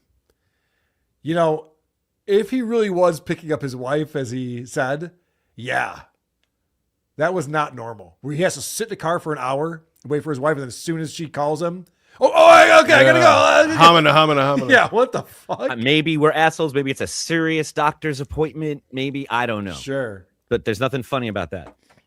Seymour Jones, $5. Today I learned that Opie's wife has him more medicated and is quickly draining his radio savings. He has no choice to let it or get divorced. Sad story. John T. No way John has the money to defend the suit Shuley filed today and litigate the case in New York if it's not dismissed. I thought Shuley was filing that in Alabama. Did that get filed today? I asked Shuley about that, and he said, John's got a gig this weekend at the Boca Black Box. And Shuley was talking about potentially John getting served on stage, which would be very funny, but because he'd read it in its entirety. Yeah, right. Yeah. Oh, good. I don't have to do my act. Yeah. If only Tojo was there to rip it off. Yeah, exactly. Yeah. That'd be the perfect ending for it. All right. We have a fantastic game. We have Review Girls coming on. So stick around because it's that time. Is it weird or is it gay? What will Aaron say today? Is it gay? Welcome, Megan and Annie. Hello. Oh, hello. Oh, hello. Thank you both for being here. We have another round of Is It Gay that Megan's put together for us. Thank you, Megan. Anytime. The Is It Gay game is Aaron Imholt setting up something that he wants to make a joke about. And we have to figure out if the joke is going to be that it's gay or not. Because oftentimes it is. And each round is worth 1 point until we get to the final round worth 3 points. Let's start with round one of Is It Gay? Figure it out from there. Like, I would rather people put more money in their pocket from just not paying taxes than like shuffling money around, because it's still the government. It's still going to be corrupt. But I was doing a thought exercise where I said, how about we cut $500 billion out of the budget? We save $400 billion, and then we give every kid daycare and save parents a bunch of money. It's communism. That's communism. How dare you? I'm like, I don't give a shit, honestly. Like, is it gay to believe that communism exists? Adam. Gay. Carl. That's not gay. Chris. Gay. Annie. It's not gay to believe it exists. Right. It's gay that it exists. Yes. So based on your question, I'm saying not gay. Not gay. If you say it's capitalism or communism, you're fucking gay, because neither of those things actually exist. Jesus Christ. All right. I should have known. First one's always gay. Round 2 of Is It Gay? I'm in a pole position now. Not more. Yeah. Yeah, dude. And then I only did 4 1-minute planks. This will tell you how shitty my core and my abdominal muscles and my obliques are. I did 4 1-minute planks, and my obliques are still sore today. I did these on Friday. I have no core muscles. Pull something? Dude, I have no core muscles. It's ridiculous. Yeah, how are you doing, Johnny? Jesus Christ, what an asshole. Is it gay to have no core muscles? Annie? Yes, it's gay. Chris? It's pretty gay. Carl? I think it's gay. Adam? Gay. I did 4 1-minute planks on Friday, and if I touch right here, it's still tender. That's fucking gay. All right, let's continue. All right. God, so many things are gay in this guy's world. It's pretty incredible. Round 3 of Is It Gay? Hope you're playing along at home and doing better than I am. The American Pope has become increasingly outspoken about the war in Iran and condemned President Trump's threats against the people of Iran. The president said today he would not apologize for his attacks on Pope Leo. He said he's wrong. President Trump... Fuck you, lady. We want to hear about the West Virginia guy, not your fucking 3-week-old horse shit. All right, so if you notice on the top of his screen, it says WBOY. Is naming your television station WBOY gay? Adam? Gay. Carl? Of course that's gay. Chris? It better be gay. Yeah. Annie? W boy, W gay. All right. We're all going gay. Now I'm going to your competitor, WBOY. Oh, that's fucking weird. Could we not call a thing W boy? God damn it. This game's got to be changed to just weird or gay. That's the only 2 words he knows. All you did was cheapen a country today, Megan. All you've done. You're welcome. All right. Here comes round 4. She got us with that one. I don't want to hurt any of those people. So this is Laura Loomer. Now, Laura Loomer's trying to do this thing where she attacks Candace Owens and exposes Candace Owens. And Good luck with that. Yeah, the best she's been able to do so far is that a long time ago, her husband got a DUI. Now, her husband is like British royalty. He's a uber millionaire, if not billionaire. Is it gay to not have a DUI as an uber millionaire or billionaire? Adam? Not gay. Carl? Gay. Chris? Gay to not have one? Mm-hmm. Yes. It's not gay. Annie? Gay. And if you're a millionaire or a billionaire who doesn't have one DUI in his life, I think you're kind of gay. Yes. How did I know that would be gay?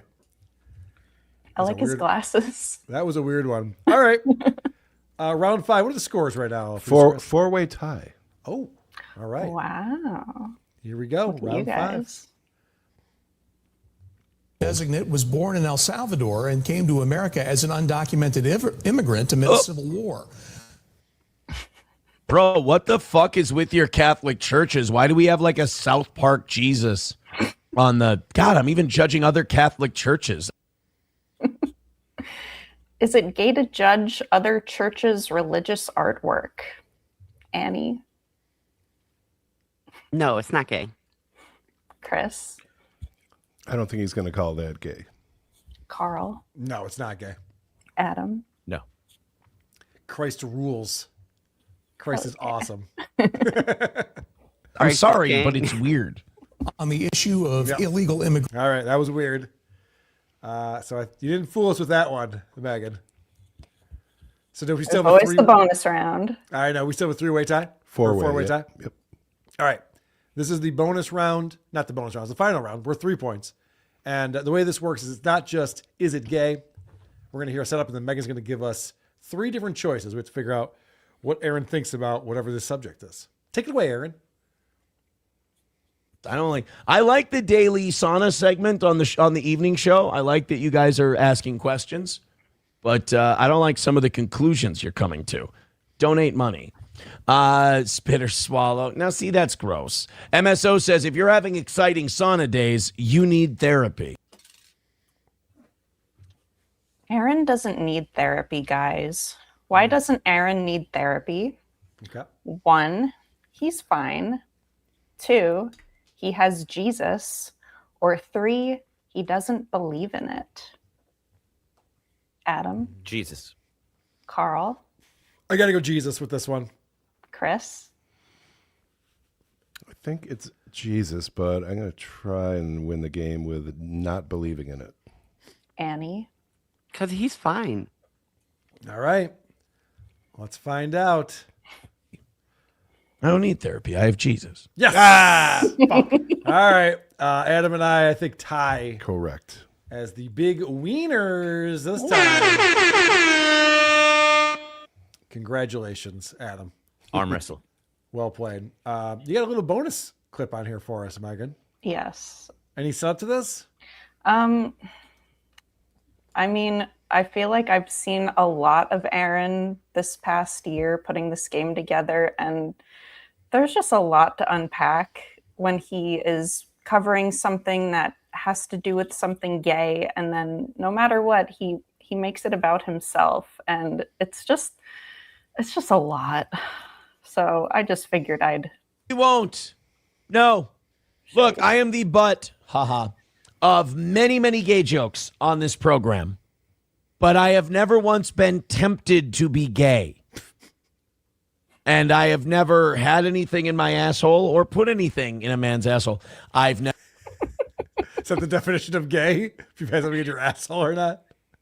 Never kissed a man. Mm-hmm. I've never made out with a man. I've never touched a man's dick. Keep going. Keep going. Yeah, don't stop now. I mean, it's being pointed out in the chat right now. He has slurped up another man's cum, which you could argue is pretty gay. Mm-hmm. He's a neat freak. I mean, his dick was there, but it's not anymore. I just feel so trauma dumped on by this. Yeah, I know. Yay! I'm a winner. But yeah, what a weird thing to say. I was listening to Patrick Melton the other day talking about this. We're just like, hey, some people are gay, some people are straight. Like, who cares? You know, this whole thing is like, let me explain to you how I'm not gay. I don't make out with dudes. I don't put my penis in their buttholes. Like, yeah, I'm not gay. End of story. I don't have to explain it any further than that. Jesus Christ. All right. Well, very well done, Megan. Great game. And you have a lot of fun as you search for the word gay through the transcripts of Aaron shows. Find some fun stuff. I definitely do. All right. Our boy Simon came in with a new game, the Opie or Burr game. Hey, gang, are you ready to have a good time with a little game of Opie or Burr? I'm your host, Simon, from the Worst Ever podcast, and I'm going to show you round 1. But it was bad.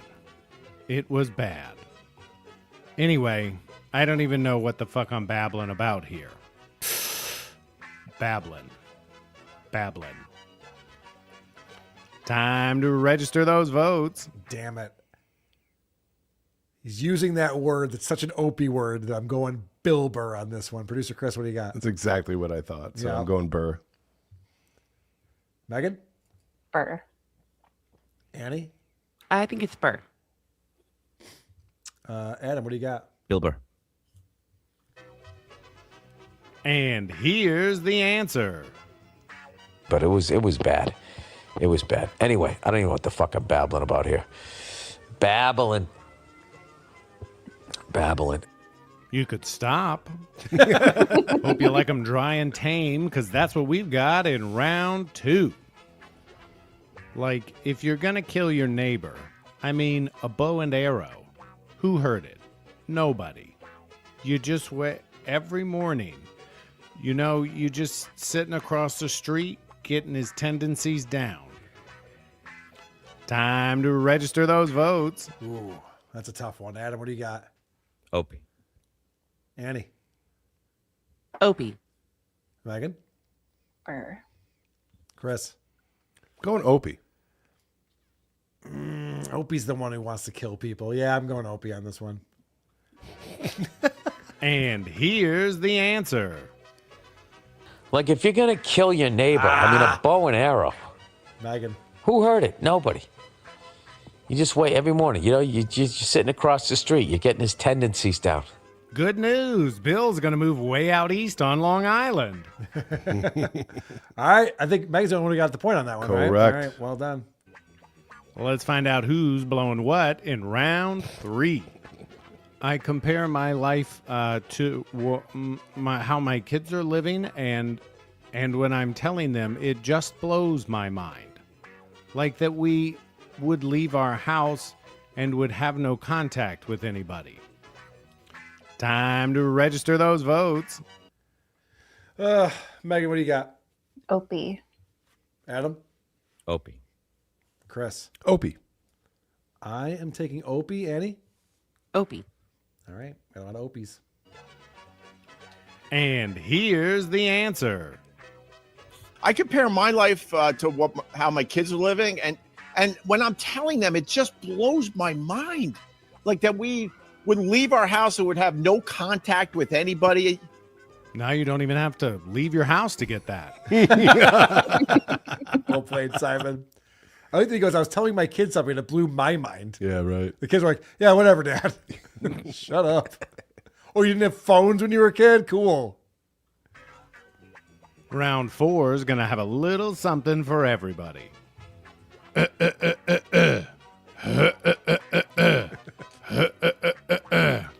Time to register those votes. Fuck, son of a bitch. I'm going Opie on this one. Annie, what do you got? Bill Burr. Adam. Bill Burr. Megan. Burr. Producer Chris. Opie. All right. And here's the answer.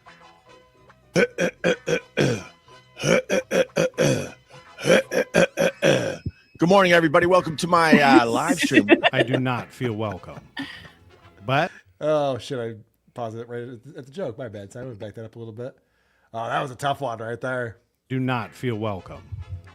But we'll soldier on to round 5. All right, what are the scores right now, Producer Chris? We got final round coming up. 3-way tie, you, me, and Megan. With 3 each? Yes. All right, let's go. You gonna help me out here? Okay, you don't sound too enthused. Would you like your own microphone? I think it would be better if you had your own microphone. Talk to the people. Talk to the people for a minute. You're into fashion. Describe what I'm wearing right now. Time to register those votes. Whoa. I don't even know what's going on over here. Annie, what do you got? Opie. Adam? Greg Precious Opie Hughes. I'll go Bill Burr. Megan, what do you got? Burr. Producer Chris? I went Burr. All right. And here's the answer. You gonna help me out here? Sure. Yeah. Okay. Yeah. You don't sound too enthused. Would you like your own microphone? No. That's okay. I'll just use yours. I guess it makes sense. I think Who would it'd be better if Opie you had be your own handing a mic microphone. to? Right. Talk to them. People. Describe what I'm wearing right now. The shirt she picked out for you? Congratulations to all our lovely contestants. This week's winner will receive. This is Simon from the Worst Ever Podcast. Goodbye. Thank you very much, Simon. Great game. What's the final score? What's the verdict here? Carl, you had 4. Adam and Annie have 2. And me and Megan have 4. Yeah. It's a weird way to present that. I was trying to mix it up a little. I figured you'd know what it was, actually. I know. I probably should have, right? Should have been that difficult for me to figure out. There's a lot on my mind, though, Producer Chris. Okay. There's a lot going on behind the scenes you're not aware of.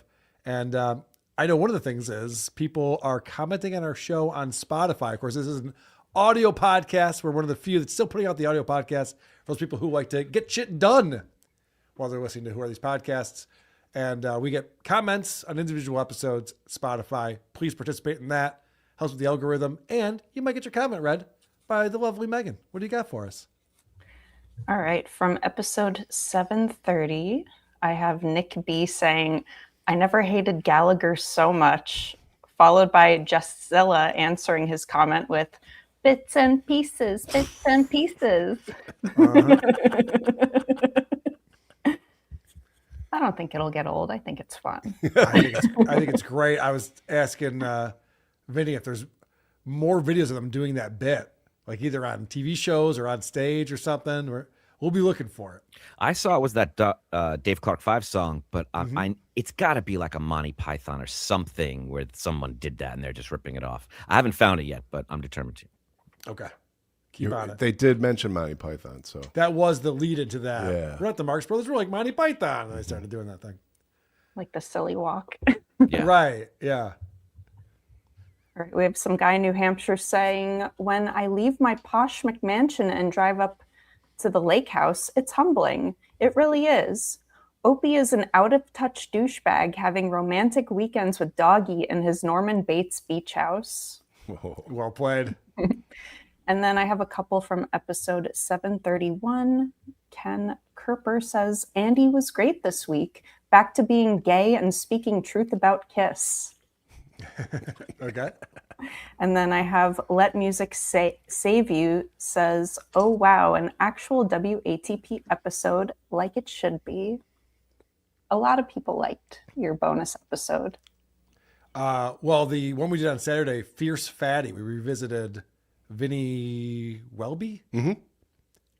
And she's a ridiculous human being. Yeah.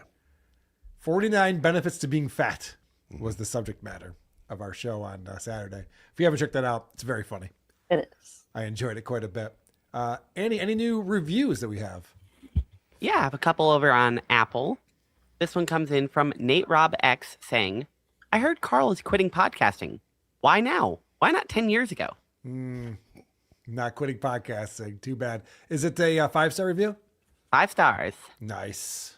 You can either leave a 5-star review and shit us in the comments or update your old one and also shit on us in the comment.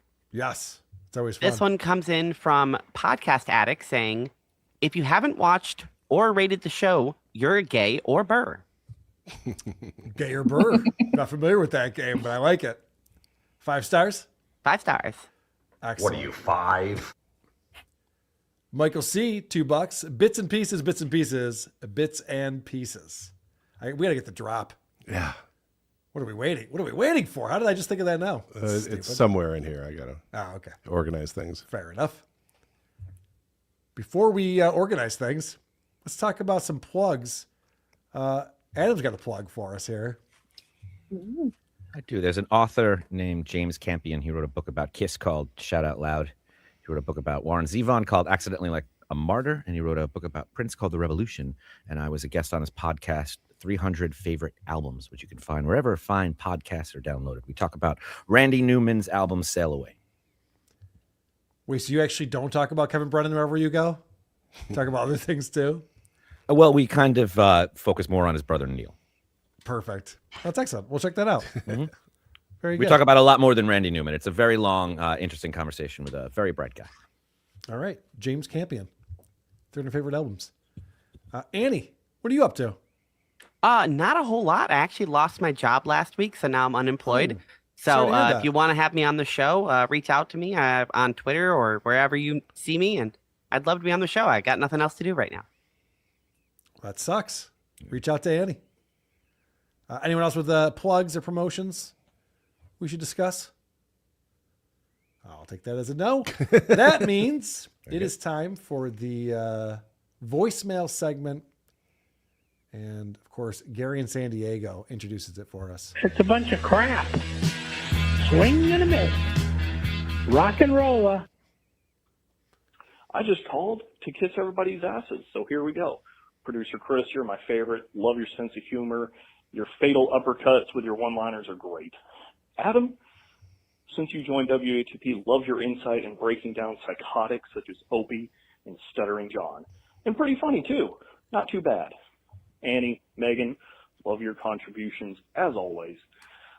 We've actually started playing our own version of Is It Gay around the office. That's where me and a coworker jerk each other off and mumble, "It's not gay," under our breath. And last but not least, we come to Carl. I don't know, man. It looks like you're having a good time, I guess. You have brought this ragtag group of individuals under the umbrella that is WATP. Remember, together strong, apart, bits and pieces, bits and pieces, bits and pieces. It's infectious. All right, I mentioned we were talking about fat people on the most recent episode. Hey, I'm really enjoying you guys dunking on all these fatsos. And, yeah, they are quite useful. They're not only kidnap-proof, but the last time I went to the museum, I was looking at medieval tapestries, and now this is a fact, I saw it on the wall, they used fat people as counterweights for the trebuchet. So that's pretty fucking cool, right? Yeah. I mean, how else are you going to get a 4,000-pound boulder in the air crashing castle walls? A fat person's counterweight. Brilliant, right? Have a great day, guys. See ya. Hi, Skinny Vinny. Love you still. All right, no one loves Skinny Vinny. So, again, we're talking about the Fierce Fatty podcast that we reviewed. And at one point, she explains that she's really good at yoga. Yeah. So Eddie and I both were trampling over each other, trying to figure out a yoga pose that fat people would enjoy. Hey, Carl. Perfect listener here. Listening to the Fierce Fatty, whatever it was, episode. It's pretty funny. Regarding the yoga poses, the downward blob, that was okay. I prefer downward hog. Or a crescent moon pose could be the full moon. Okay. There's a couple that you don't have to change, though. The gorilla, we'll leave that. And there's the mountain pose. I don't think you have to change that for Fierce Fatty. So call me, text me. What's the gorilla? I don't know anything about yoga. Any yogis here? No. All right. Hey, Carl. I'm very disappointed that the Carl's Soccer Show voicemail bit didn't take off. I don't blame you. I blame the callers. They're just not as creative as they used to be. Yeah. Remember when the caller would talk about the guy riding around a bicycle in San Francisco playing WATP, and the other guy called in and said, "Yeah, I heard that guy." Those were the days. Voicemail segment's been going downhill ever since band. I think this guy has a point. Died. Yeah. I'm sad. So now, Carl's Soccer Show, is that going to be on twice a week or? 7 days a week, sir. 7 days a week. We'll be breaking it down.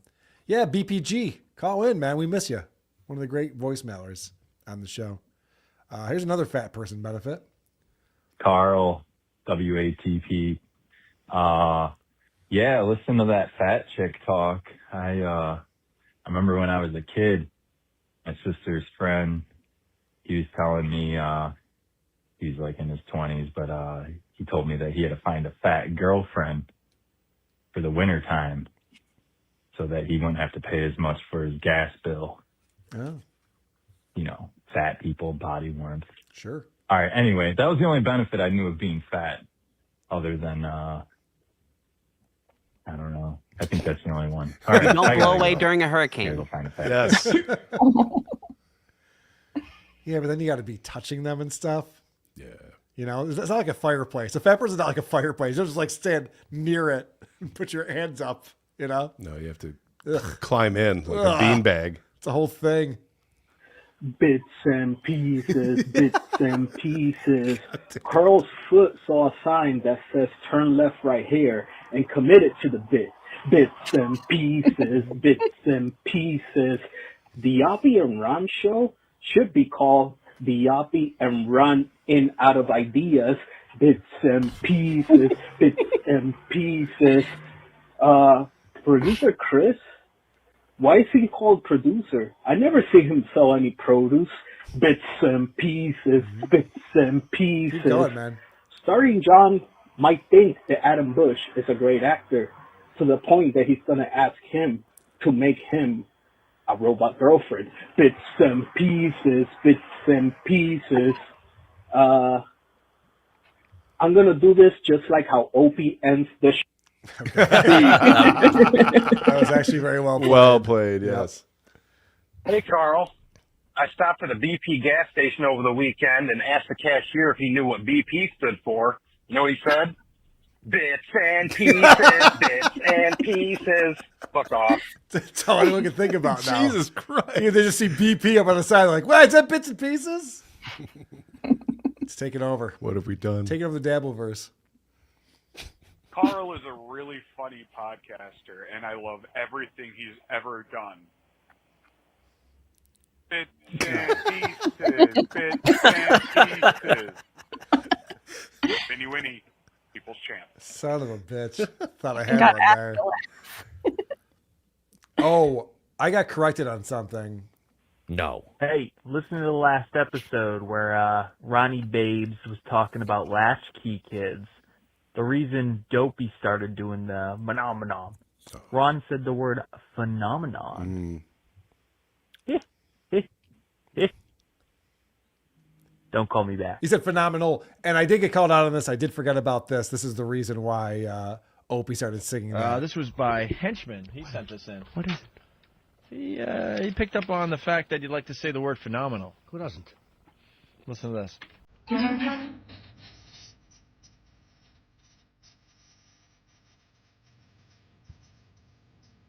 Phenomenal.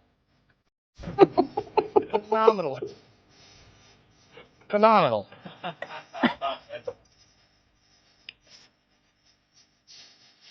Do you ever look back, and again, I know I do, when you look back on something you feel great about, and then you look back on it and you go, oh, what the fuck was I thinking? Yeah, I'm still doing that. I'm still doing every Sabbath stuff. There's one song, Who Are You? Phenomenal. Phenomenal.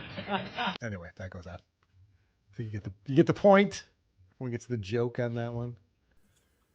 Michael C. Podcast Hitman left Jerry in bits and pieces. That is true. That is true. Holy shit, Carl. You need the drop of Fierce Fatty saying, I've changed into another version of Vinny for the creep off. I see some potential in that. Okay. I'll get on that. Boner Guy sent in a voicemail. Hi, Carl. Love you. Love the show. I've figured out that Opie has athlete's head. It's because he's rotated his disgusting mattress, having infected the foot end with his disgusting habitual athlete's foot, which he can't take care of because he's a cretin and child.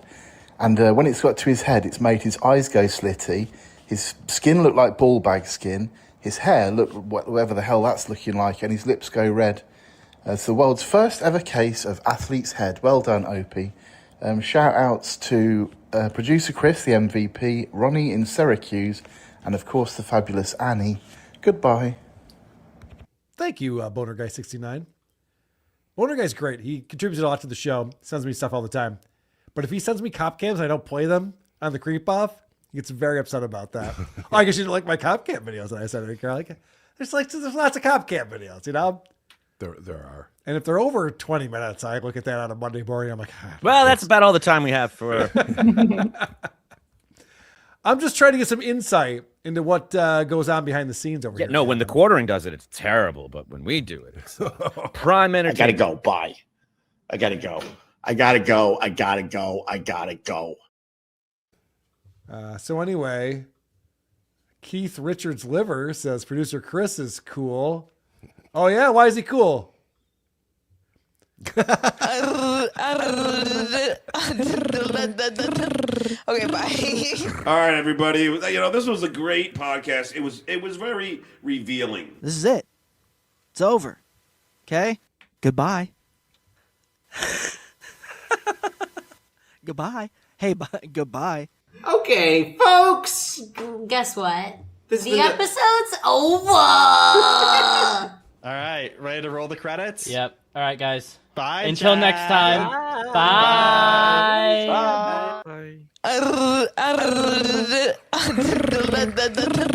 Okay, bye. Cocaine's a hell of a drug. Listen, shut up for a second.